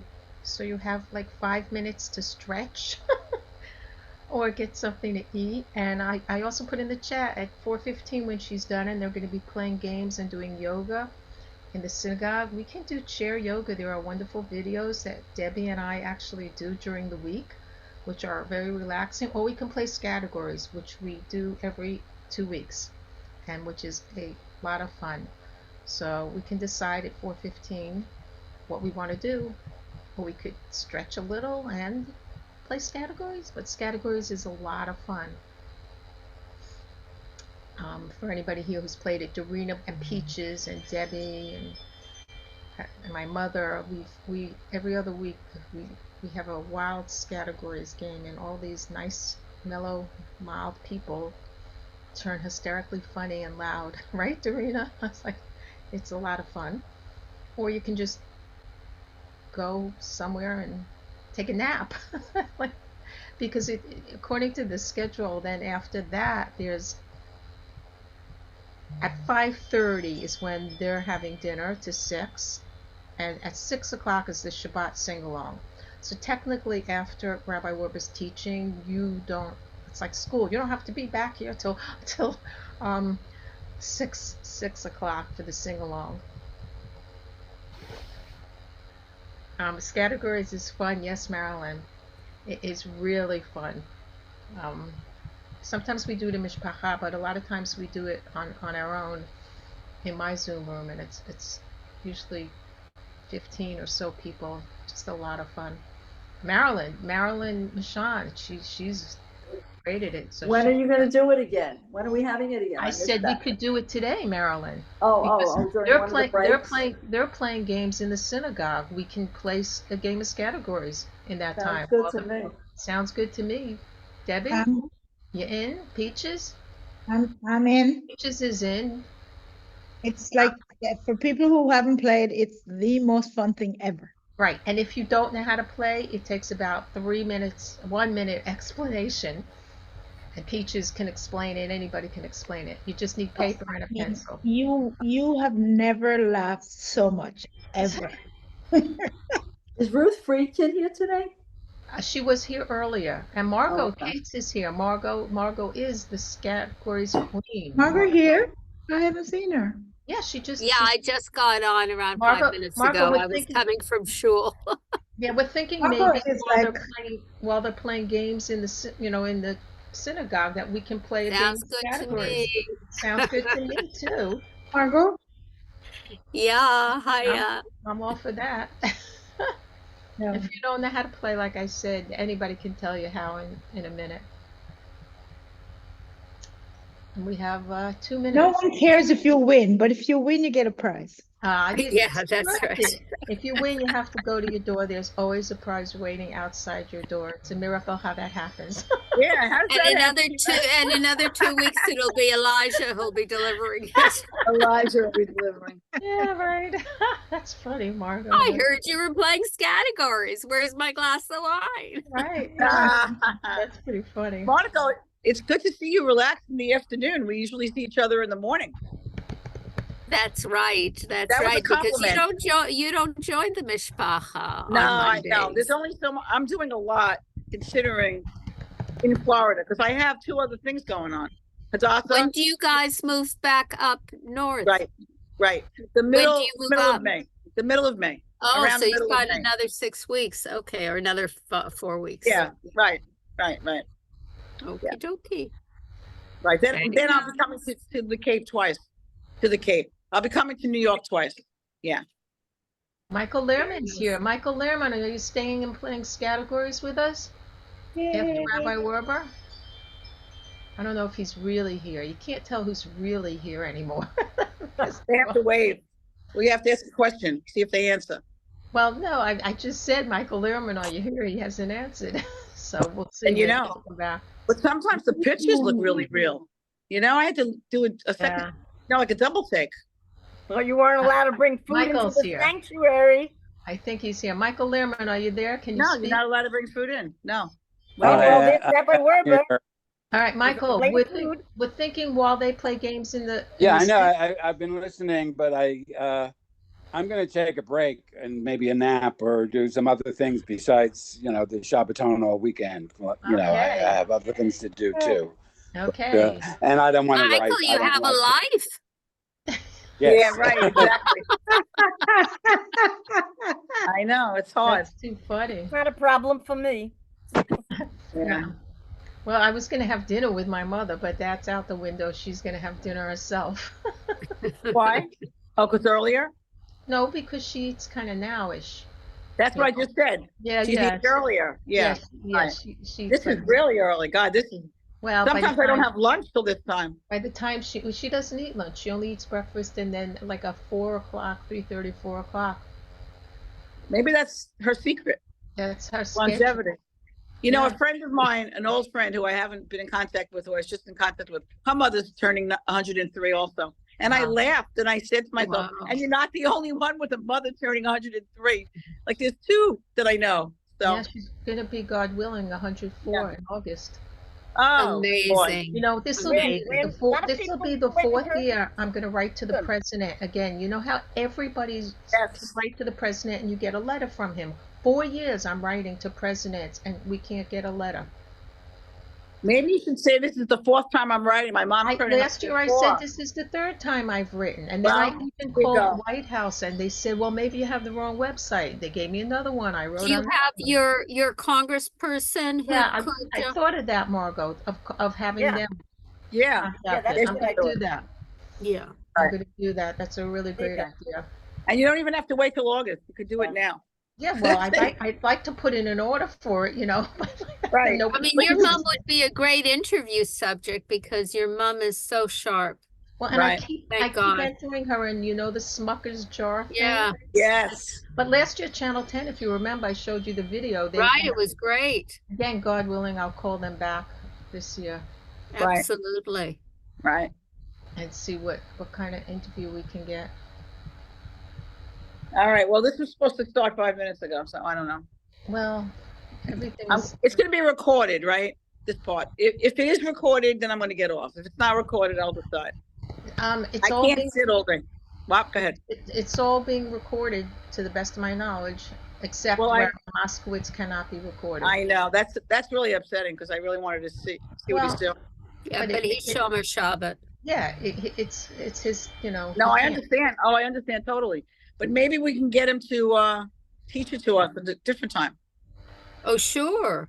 That's in other words, I'd like to hear what he's saying about that because he was talking about 32, with the numbers equal 32. Lev. Yeah, Lev. Lev. And that's what he was going to talk about, heart, right? So it would have been interesting. I really wanted to hear it, but okay. I understand totally why it can't be done. Yeah. I'm surprised that he's even here. I'm assuming that he walks all the way downtown too. I was wondering about that too. How he gets back and forth. I believe, unless there was somebody in the village who might have, hosted him over the Shabbat, or a hotel that he stayed at. Mm-hmm. Right, that was closer. Right. Margot, that background is really not good. I'm telling you. We should take a picture of you so you can see. It's beautiful. The background. It's dark. Oh, it's like movie instead of Rabbi Custer's Rabbi Kleinbaum's photo illustration. It's an illustration. The other thing that I had before was the illustration before the CBST opened on 30th Street. That's making now I switched it back me dizzy. Well, for those logs floating down the river? Those are leaves. Oh, okay. Once Rabbi Werber starts, you have to stop it because I'm getting dizzy looking at it. It is. Yeah, I'll put back the rabbi the illustration. I'm getting seasick. Seasick. I like the crunch of the leaves. Margot's background. I said that. I love it. Thank you. It was You Margot's look great. Yeah. Thank you. Well, I was at shul in person. I have to look half decent. Margot, why'd you go home? Oh, because things were concluding. I didn't want to stay for a Mishnah class at 5:20, and then the concluding part. So I was there for where I went to. I was there for services, and they had a luncheon, and then study, and then I walked home. Very nice. It wasn't CBS. Hello. Oh, there we No, go. I wasn't Look at at that. CBS. Hello. Hi, Rabbi. Okay, now you all on Zoom can hear me. Is that right? All right, let's everybody mute, please. Thank you. Bye. Bye. Hello. Shabbat shalom. Shabbat shalom, Rabbi. Okay, great. Sorry for the delay. We were just waiting on the technical and all the technicalities to work out. So, oh, good. Thank you, Jason. Jason has the camera focused right on me. It's, as you all know, it's one of those things that I want to look directly at you, but in order for me to see you, it means that I'm looking somewhat away from you. So forgive me. I will try to do my best to both look at you and then be able to actually see you too. Okay, so welcome, first of all. Shabbat shalom. Is it a little too loud now in the room? Okay, they're saying it's too loud in the room, Jason. How's this? Better? But can you guys online hear me okay? Okay, good. Perfect. Look at that.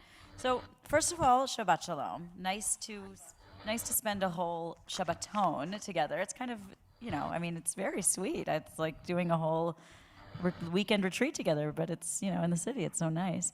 And it's not often we really get a chance to be together in this part of Shabbat.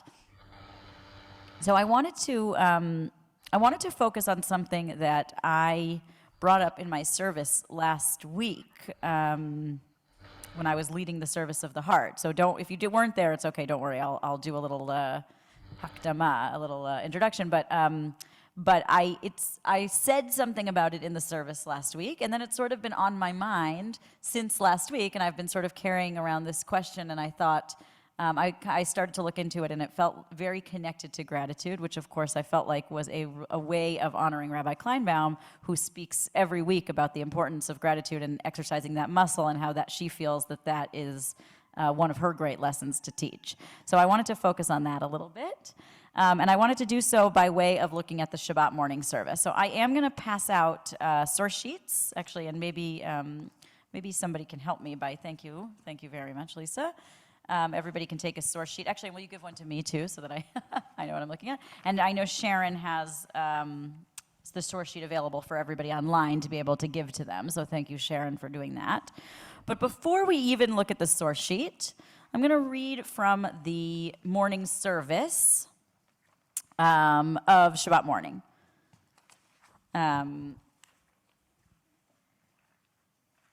So we're going to, I think we're going to start on page 176. Let's take you guys aren't looking. If you want to look in the Kol HaNeshama Siddur with me, you can, but I'm going to read it aloud to you, so you do not have to be also looking at the Siddur.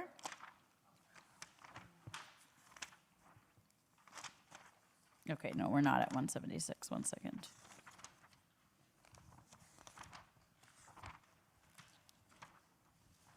Yes, perfect. Thank you, Lisa. Hold on. Okay, yeah, here we go. Okay, so we just finished the Hallelujahs. We start with Ashrei. In a traditional Shacharit morning service, you start with Ashrei, and then you move your way through sort of 4 or 5 different Hallelujahs, ending with Psalm 150, the Hallelujah that we usually sing all together, praise God with lyre and flute and drum and, as much musicality as we can. And then, immediately following that, Psalm 150, the last Psalm, we move into Nishmat Kol Chai, which is part of the Psukei de Zimra service that we sing on Shabbat morning. So I'm going to read you that part, and this is where the source sheet's going to pick up. So I'll read it first in Hebrew and then in English. Nishmat Kol Chai tevarech et shimcha Adonai Eloheinu. Let the soul of every living thing bless your name, Adonai, our God. So that's how we start. Post-Hallelujah is how we're starting the next part of the service. Let the soul of every living thing praise you. And then it goes through a little bit, and the way that this section ends is with another song that we often sing for those liberal minyan regulars, which is Ilu Finu. And this is the part that I talked about in my service on last Shabbat morning. Ilu Finu says, and were our mouths oceans of song, our tongues alive with exultation like the water's waves, our lips filled full of praises like the heaven's dome, our eyes lit up like the sun and moon, our hands spread out like eagle wings, our feet as light as those of the gazelle, we would never have sufficient enough praise for you, God. It's pretty over the top in some ways, right? I mean, there's a lot going on there. But if we could be as abundant as possible, if our mouths were filled with water as much as the ocean, we still wouldn't have enough to praise you, God, is sort of the essence of what we're saying there. And I spoke last week about how the place where this appears in Jewish literature, in the Talmud, is when the rabbis have a conversation about how do we pray for rain. And this is the prayer that ends up getting mentioned. So let's look at that part together, and then we can talk a little bit about why this might be the appropriate prayer for rain. So that's going to be the very first source on your sheet. And I guess I'll read it since I have the microphone right now, but at a certain point I'd like it to not just be my voice only. But so thank you, Sharon. So the first source on your sheet from Ta'anit, which is an entire tractate of the Talmud talking all about fasts. And when do you fast, and why do you fast, and what do you do when what do you do when you do declare a fast? What do you do when you want to say the fast is over? It's quite an amazing, interesting part of the Talmud, I have to say. And so the Gemara asks, what blessing does one recite over rain? Rav Yehuda said that Rav said, this is what you say. We thank you, God, O Lord our God, for each and every drop that you have made fall for us. And Rabbi Yochanan concludes, or says that the blessing concludes with, if our mouths were as full of song of the sea, and our tongue with singing like the multitude of its waves. Ilu finu maleshira kayam ushonenu rinaka hamon galilav. That's what Rabbi Yochanan says is the blessing over the rain. If our mouths were as full as songs of the sea, and our tongues with singing like the multitude of waves, we still wouldn't have enough praise for you. And you continue until, may your mercy not forsake us, and you have not forsaken us. Blessed are you, Adonai, our God, to whom abundant thanksgivings are offered. Or to be more literal, blessed are you, Adonai, our God. Blessed are you of sort of abundant thanksgiving. I don't know if, Rov HaHodaot, many thanksgivings is what we're blessing over you. Okay, that's where we're going to start. And this is really the meat of what I want to talk about. The rest is, we can go into it if we want to, but we don't have to. Why is this a good blessing for rain? I mean, and I mostly want to focus on the Ilu Finu part, but we have two different options. Plus, thank you, God, for each and every drop that you have made fall for us. And if our mouths were as full as song of the sea and our tongues with singing, we still wouldn't have enough praise for you. Blessed are you of many thanksgivings. Why would this be a good blessing over rain? Like, why does rain need such a sort of abundant or over-the-top blessing versus other kinds of good things that happen? So let me just pause there. I want to hear let me just pause so you guys have a moment to think about it, and then we'll also turn to those on Zoom to see if they have anything to share. And I do have another microphone, so Yael, here, I'm going to give this to you so that you can answer the question. So I have two thoughts about that. One is that Israel is an arid country, and so having rain is not, you can't take it for granted. Great. So when Excellent. there is rain, you want to be thankful. And this particular thanks, what comes to my mind is that it's also about water. So Yes. we bless rain with a blessing that mentions water twice. There is yam, ocean or sea, and there is also galav, which is Waves. waves. Right? Yeah, Thank yeah. you. Yeah. So the imagery of water Yes. is just like used to bless the rain. beautiful. Yeah. So like blessing like in some ways. Beautiful. Excellent. And so just this is probably talking about not Israel, but what is modern day Iran.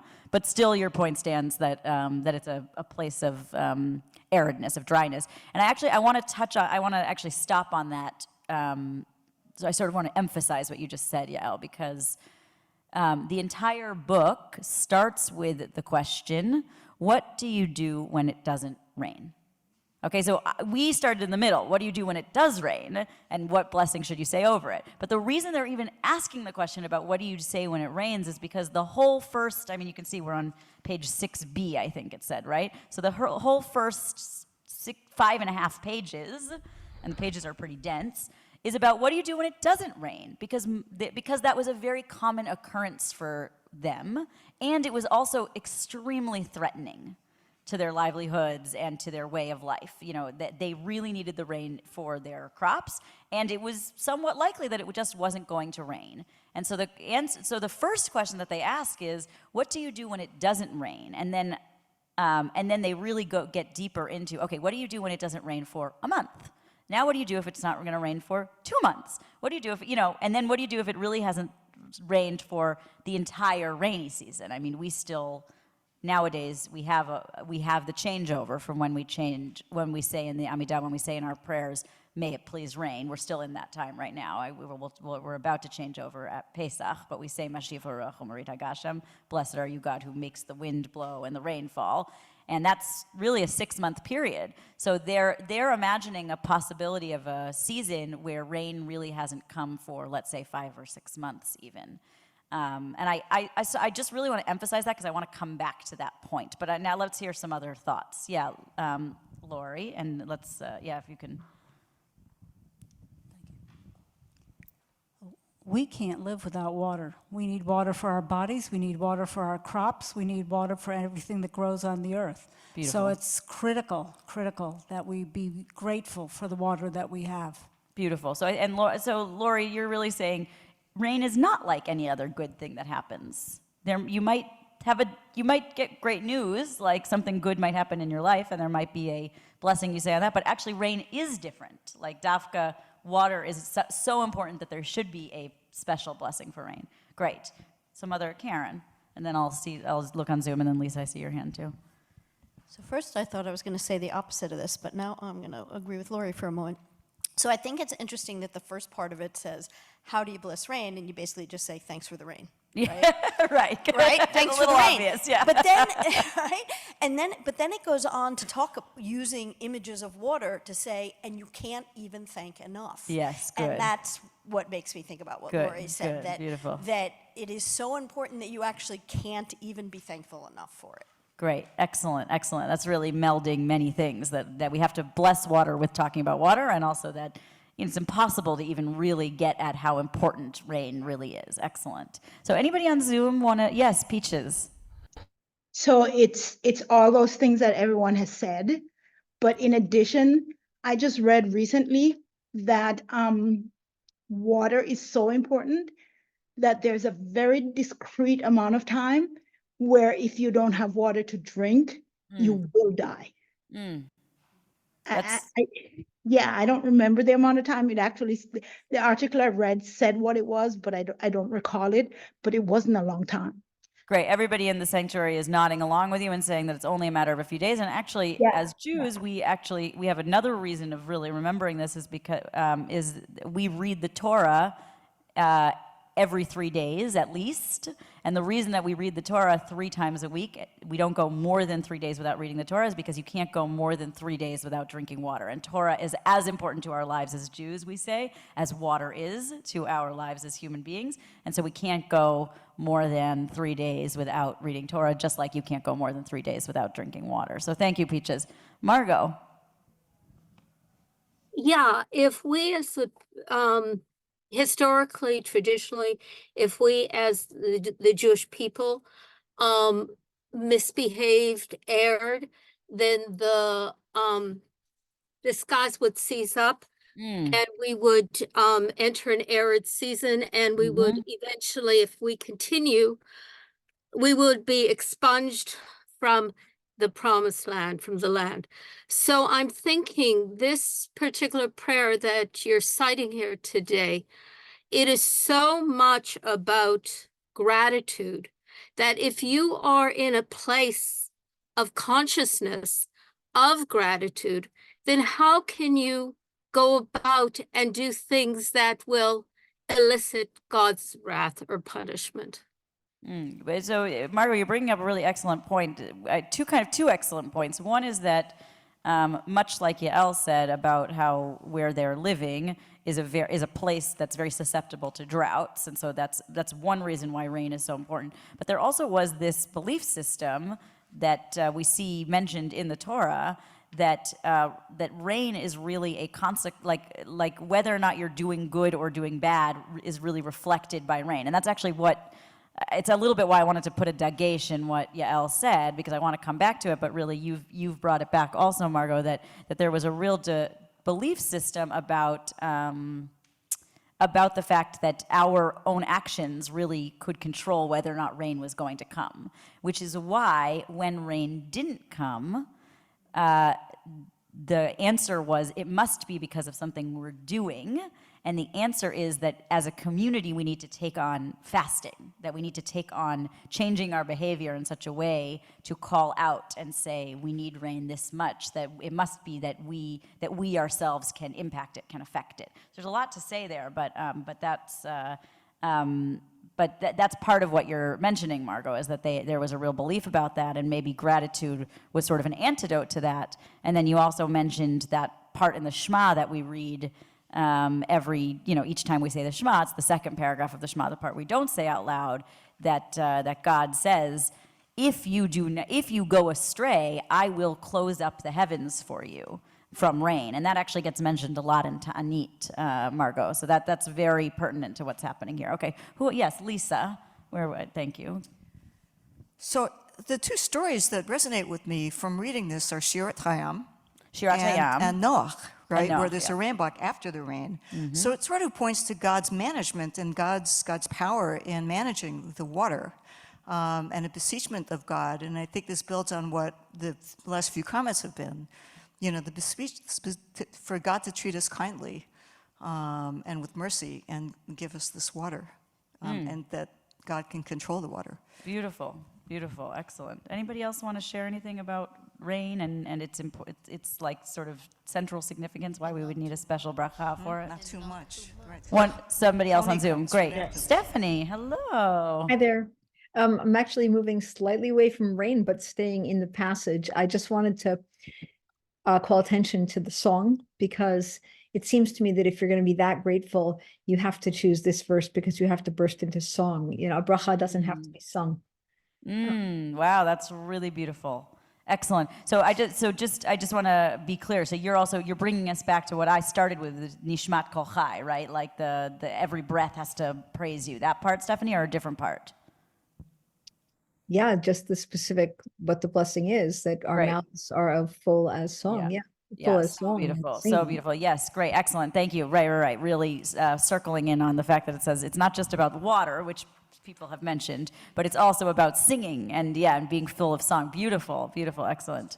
Is Choni after this? Choni is in this, but I believe, I can't remember the exact page of the Talmud that Choni is on, but maybe at the end I'll talk about Choni, because it's a great story, but Choni is about rain, obviously, and it's, I think it's after this. I'm pretty sure it's after this part. I'm almost positive. I would say 98%. Anybody else? Any other comments before we maybe move on a little bit? Okay, so yes, Logan, please. This is a little redundant, but my initial reaction too was that it's a life source, but also I like the way it says every drop, because I feel like it's so easy to take the power of prayer for granted and only pray when you're lacking or having too much of something. And then, as somebody said, you could only survive so long without water. A drop could, as weird as it sounds, just a couple of drops could save somebody's life or an animal's life. And, we are all one. So beautiful. Yeah. Beautiful. Actually, and that in some ways goes along with what Lisa just brought up about the Choni story, about that there's lots of different types of rain and there's lots of different types of water, actually, but there are times when even just a drop of rain is something extremely praiseworthy. The Choni story gets at the fact that there's sometimes when there's torrential rain and that's actually different, right? We can't, it's not all praiseworthy. Water is both very life-giving and also could be life-taking away. So both things are embedded there, but that's really beautiful. Thank you. Anybody else who I missed? I felt like, yeah, go ahead. Maybe we can get the Mike. And will you share your name, because I think yes, great, thank you. So my name is Jerry, and I think this is my third or fourth time that I'm here. Wow, and welcome. I'm not familiar at all with this service, Great. Hebrew and so on and so forth, but I've been really honored to be here. So coming from an agrarian background myself, from a farm, you know, usually people really complain when they don't have rain. Yeah, that was your question of when you don't have rain. So taking that more in a spiritual realm, if you're feeling really spiritually dry, usually the impulse is not to go to gratitude. And so to have an abundance, kind of stock it up, and to be reminded that even when you're feeling really dry, or when it literally is a drought, that is not the time to be shaking your finger at God, but to think back into abundance, and perhaps that then has some effect on the weather itself. It's very beautiful, really, really, really beautiful. I have so much to say, but I just want to lift up just one part of what you just shared, which is just that you said when you're feeling spiritually dry, it's hard to get yourself into a mode of gratitude. And I think that's so deep and really important to lift up out of this, that yeah, like it could be easy to imagine that you get the rain and you're so overwhelmed with gratitude that you immediately go straight into a prayer. But there is a way in which we could also imagine that you've been so bereft and dry for so long that that's not your go-to mode. And that's actually, I mean, some of that is what Rabbi Kleinbaum has, shared over the course of, each time she's on the bima, is talking about really working on exercising that muscle so that your go-to is gratitude. Because it's not easy to be there. And actually, I want to move into the next part, and I think this is the perfect segue, because, so I've spent a lot of time with this book of the Talmud, and each time I learn it, I actually have yet to complete it. I'm on a mission to complete it. I've gotten about halfway through. I'm learning it with a friend. We've done a very bad job of finding time to learn together, so we're working on it. But each time I learn, you learn it, I feel like there's so much depth there. And what I have personally come to feel about this book, about Ta'anit, is I have felt as though rain is really a symbol for longing, or the desire for rain is really a symbol for longing. And rain then becomes a symbol for what it is you're longing for. And there's multiple reasons I feel that way, but I just think that this question of what do you do when there is something that you feel like you desperately need and want, and what do you do with that feeling of what happens when you don't get it? And it's not in your control all the time, and I think that's really what they're grappling with here. They're really saying, there is this thing that you might desperately want, and what are all the different machinations you go through when you're in that mode? And I think what you just said is so beautiful, about how you can feel spiritually dry when you don't get that thing that you're yearning for. It's easy to feel abundant when you get the thing you want all the time, right? It's easy to go into that mode of gratitude, but when you're longing for something, it's actually quite hard. And I think that for me personally, I have found it to be very meaningful to imagine longing for rain as sort of a substitute for longing for feeling abundant in whatever it is you want to feel abundant for. And then I love this blessing as saying, and then what do you do when you get it, right? Because and this is Diane and I were just talking about this morning, that I said that one of the things I like about this bracha is that you also then have to imagine that there's a time where you're going to get it, because you can't sit all the time in just longing and just thinking, I'm never going to get it. I'm always in a place of not having. This bracha reminds us that there is a time where we could have it, and we need to be prepared. We need to be ready with a blessing to say, with a type of gratitude to have. And then Diane, I don't know if you want to share what you shared with me, but Diane provided a helpful counterpoint also. I don't know if Jerry, if you can pass her the microphone. I just said that there was I believe it was a Taoist or Chinese saying that goes, remember that sometimes if you don't get what you want, it's a remarkable stroke of luck. And I think that's really helpful, Diane. I mean, I think one of the reasons I like Ta'anit so much is that I think it really goes into so much of those questions, like what do you do when you want something and you're really hopeful that you have it, and it's really a beautiful book. I mean, it's about fasting, but it's also about what prayers do you insert. Like how do you create a life where you're inserting that, prayers for what you want into everything you do. And then it also talks about, like I said, it talks about what do you do when there's too much. And it does talk about, and actually now I want to go into the next part of the source sheet because actually I think that's a good segue. Yes. Can I just say one more thing about rain? Please. Which is, and your comment about longing. Yes. It's a remarkable symbol of generativity and fertility and renewal. Yes, exactly. And all of these elements, including the weather, were so unknowable to people and such a mystery. Yes. And it's also interesting to think about what got created around that when people didn't know. Yes. And I'm also struck by the Gemara starts with, what blessing does one recite? Not does one recite a blessing.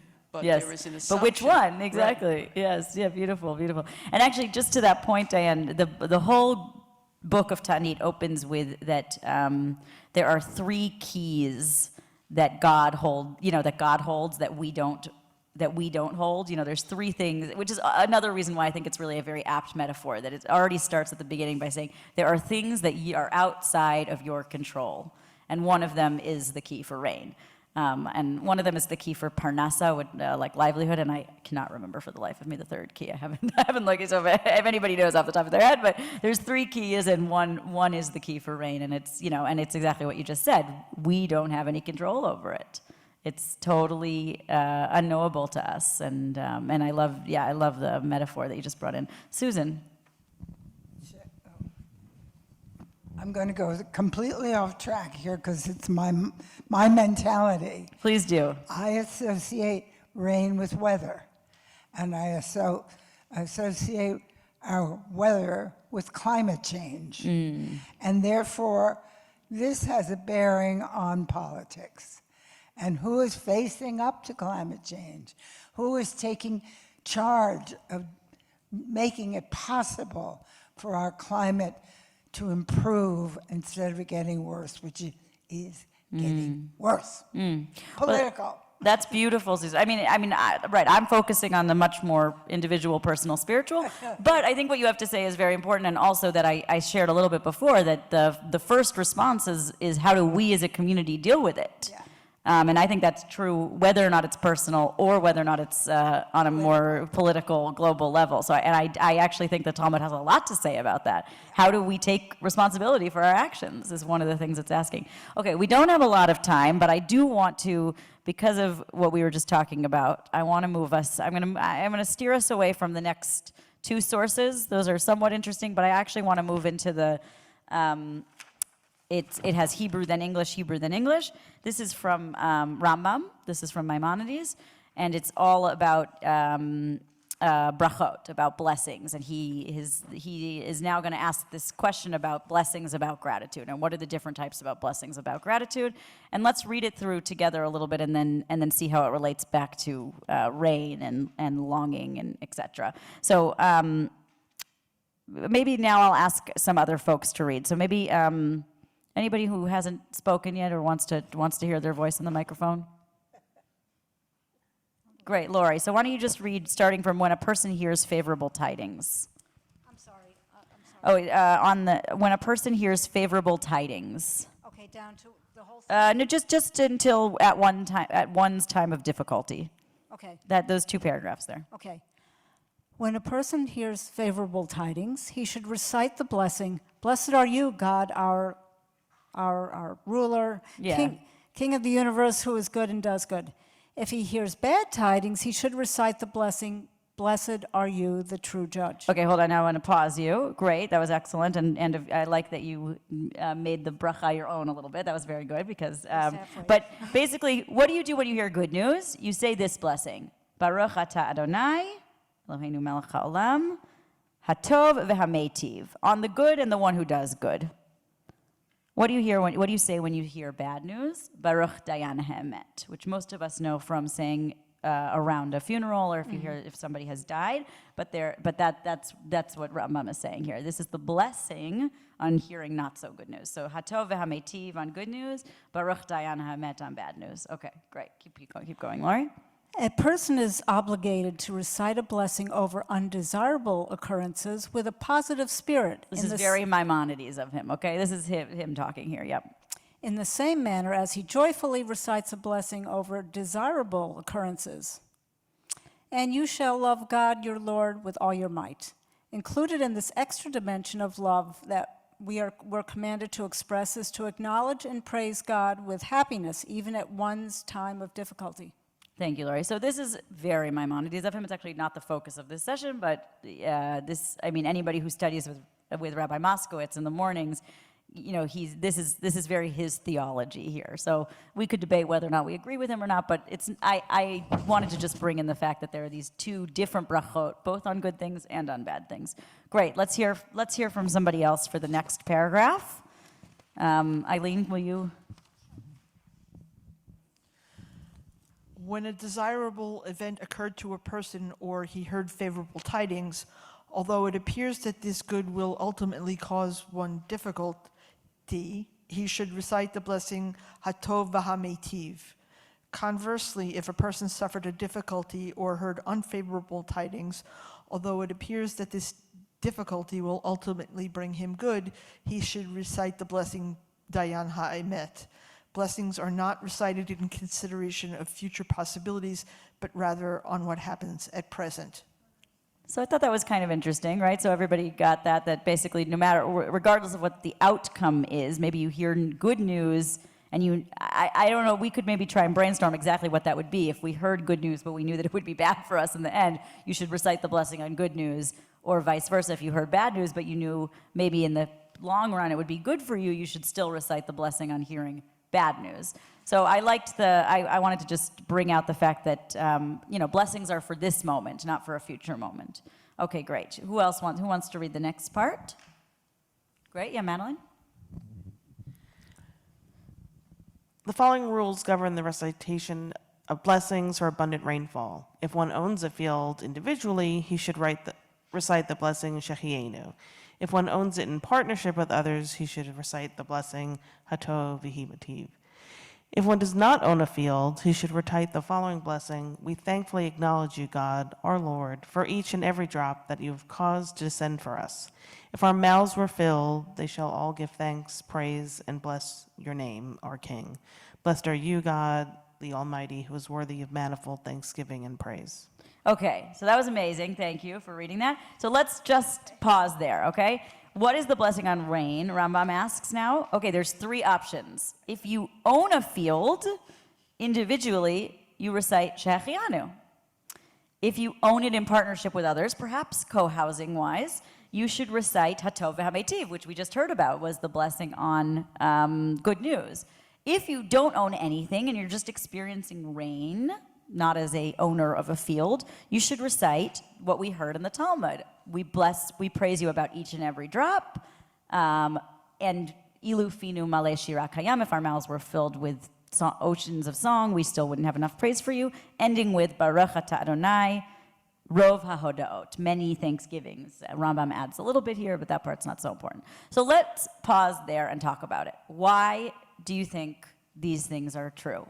What is the difference here between being a person who owns, shares in partnership, or is just experiencing? And why would you have these different blessings associated with each one?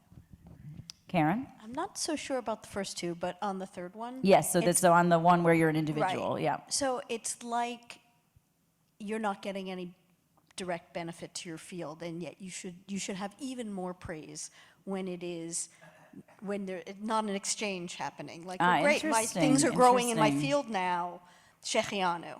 Wow, very, very beautiful. So it's like, for the sake of the last one, when you're an individual and you receive no personal benefit, is actually somehow the most praiseworthy, right? Because you're not getting anything from it. Beautiful. Anybody on Zoom want to chime in? Okay, yeah, Diane? I don't know how directly responsive this is to your question, but something struck me about this, which is connected with what Dr. Dennis said earlier. Good. Which is the spirit in which things are delivered. How we talk about things, how we think about things, really creates an internal environment within us that we then project out into the world. He was saying something like that about how we do peace and how we get connected. So I was struck with this, that whether it's a good thing you think or a bad thing, the blessing is said with a spirit of positivity. So that really struck me as being very important here, that it's always with gratitude in some way, no matter what happens. You're Maimonidean, Diane. I think that's very Maimonides of you. That's beautiful. Thank you.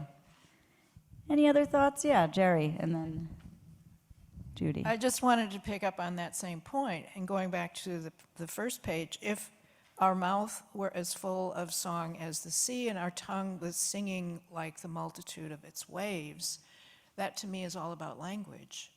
If you have that attitude and its abundance in thinking about what you say or write or respond, what better place to be?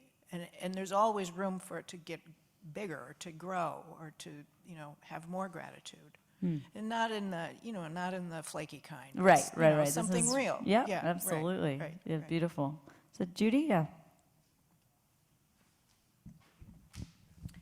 Hi, I'm Janet. Janet, I'm sorry, Janet. That's okay. You got the right letter. I had the right letter, but the wrong name. I'm sorry, Janet. My fault. That's okay.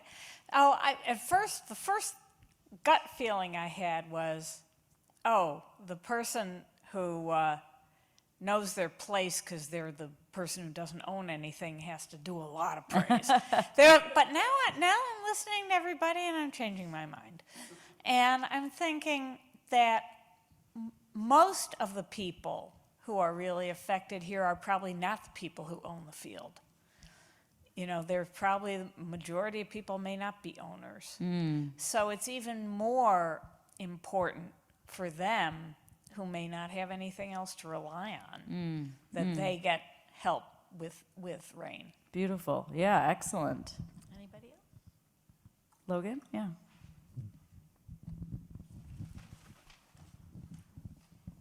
I was just going to say, it takes a radical amount of faith to be able to say a thank you even when something not so great happens, or for many people, it's really hard to be excited for somebody else that maybe gets something that you've still been yearning for and praying for. So it really, it's important. Again, it's that, the energy, and I think what somebody had mentioned before about just that positivity, it's really important, and it's also contagious as well, in a positive way. Absolutely. I mean, in some ways, that the blessing of were our mouths as full as the sea, it's it has that, and the waves, it has that sort of yes, we have the opportunity to ripple outwards and affect, with our own gratitude, affect what ends up happening out there. Any last comments before we close? Yes. I think you do. Yes. Yeah. Thank you.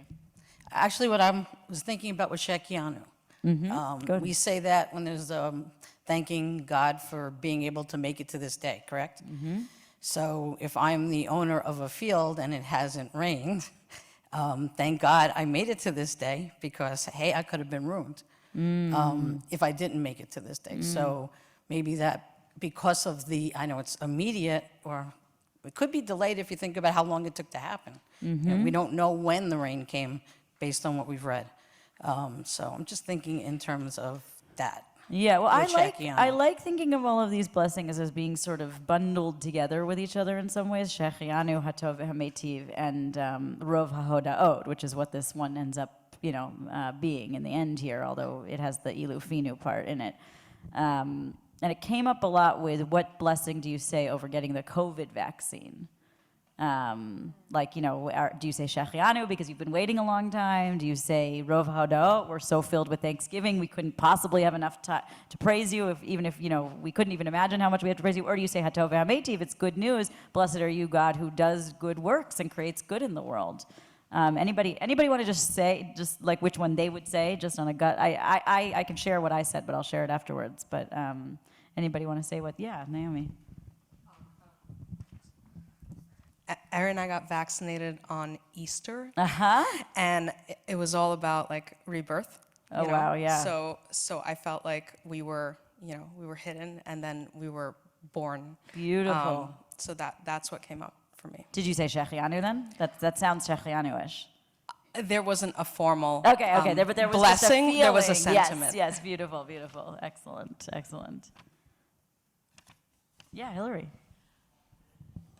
I was just thinking about all of this in terms of training the mind, you know, apropos of the lecture that we heard about Gandhi and about, like, it doesn't leave any loopholes.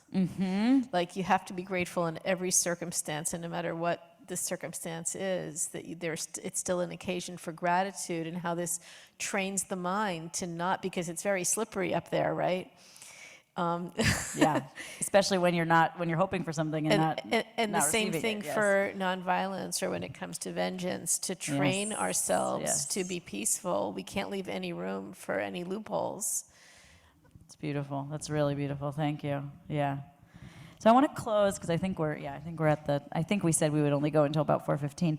So I want to close by bringing us back. I'll just say one.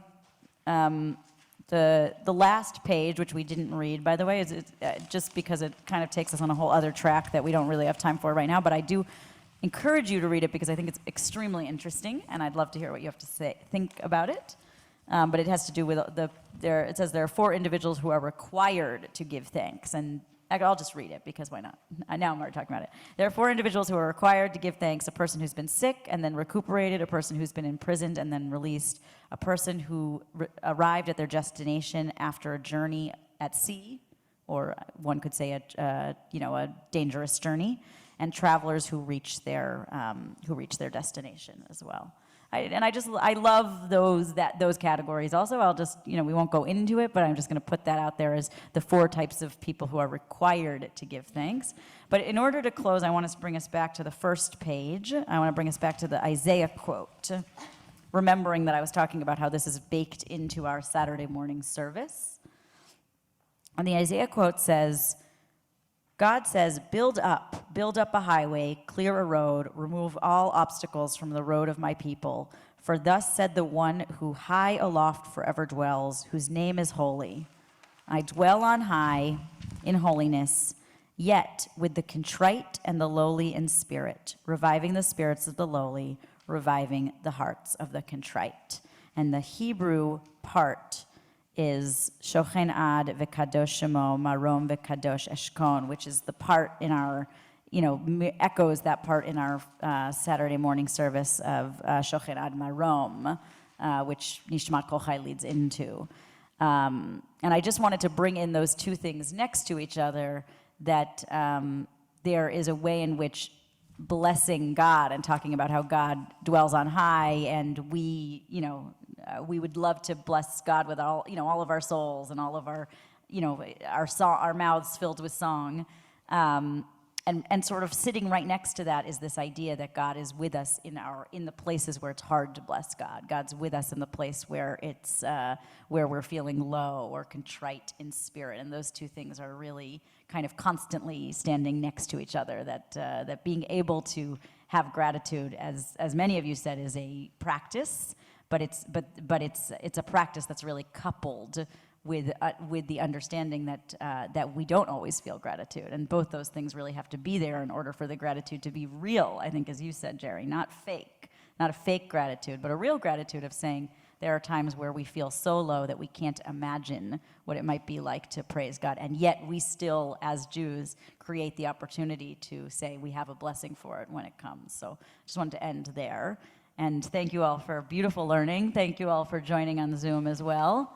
I believe the next phase, so good, we're in good time. Thank you. Lovely to learn with you all. The next phase is that there will be times, people can sort of choose their own adventure. Hillary is doing yoga. We'll have you do it down in Rich Marin. So Rich Marin will have yoga. I think people brought board games. I think in Wolfson there will be places to do board games. Probably, I imagine, in the chapel there will be informal conversation with Dennis Dalton. Or you can schmooze, and I think there's cookies downstairs and coffee, or you can... I haven't been outside at all today, but if you want to go outside and take a walk, this is a good time. So very wonderful to learn with you all in Shabbat Shalom.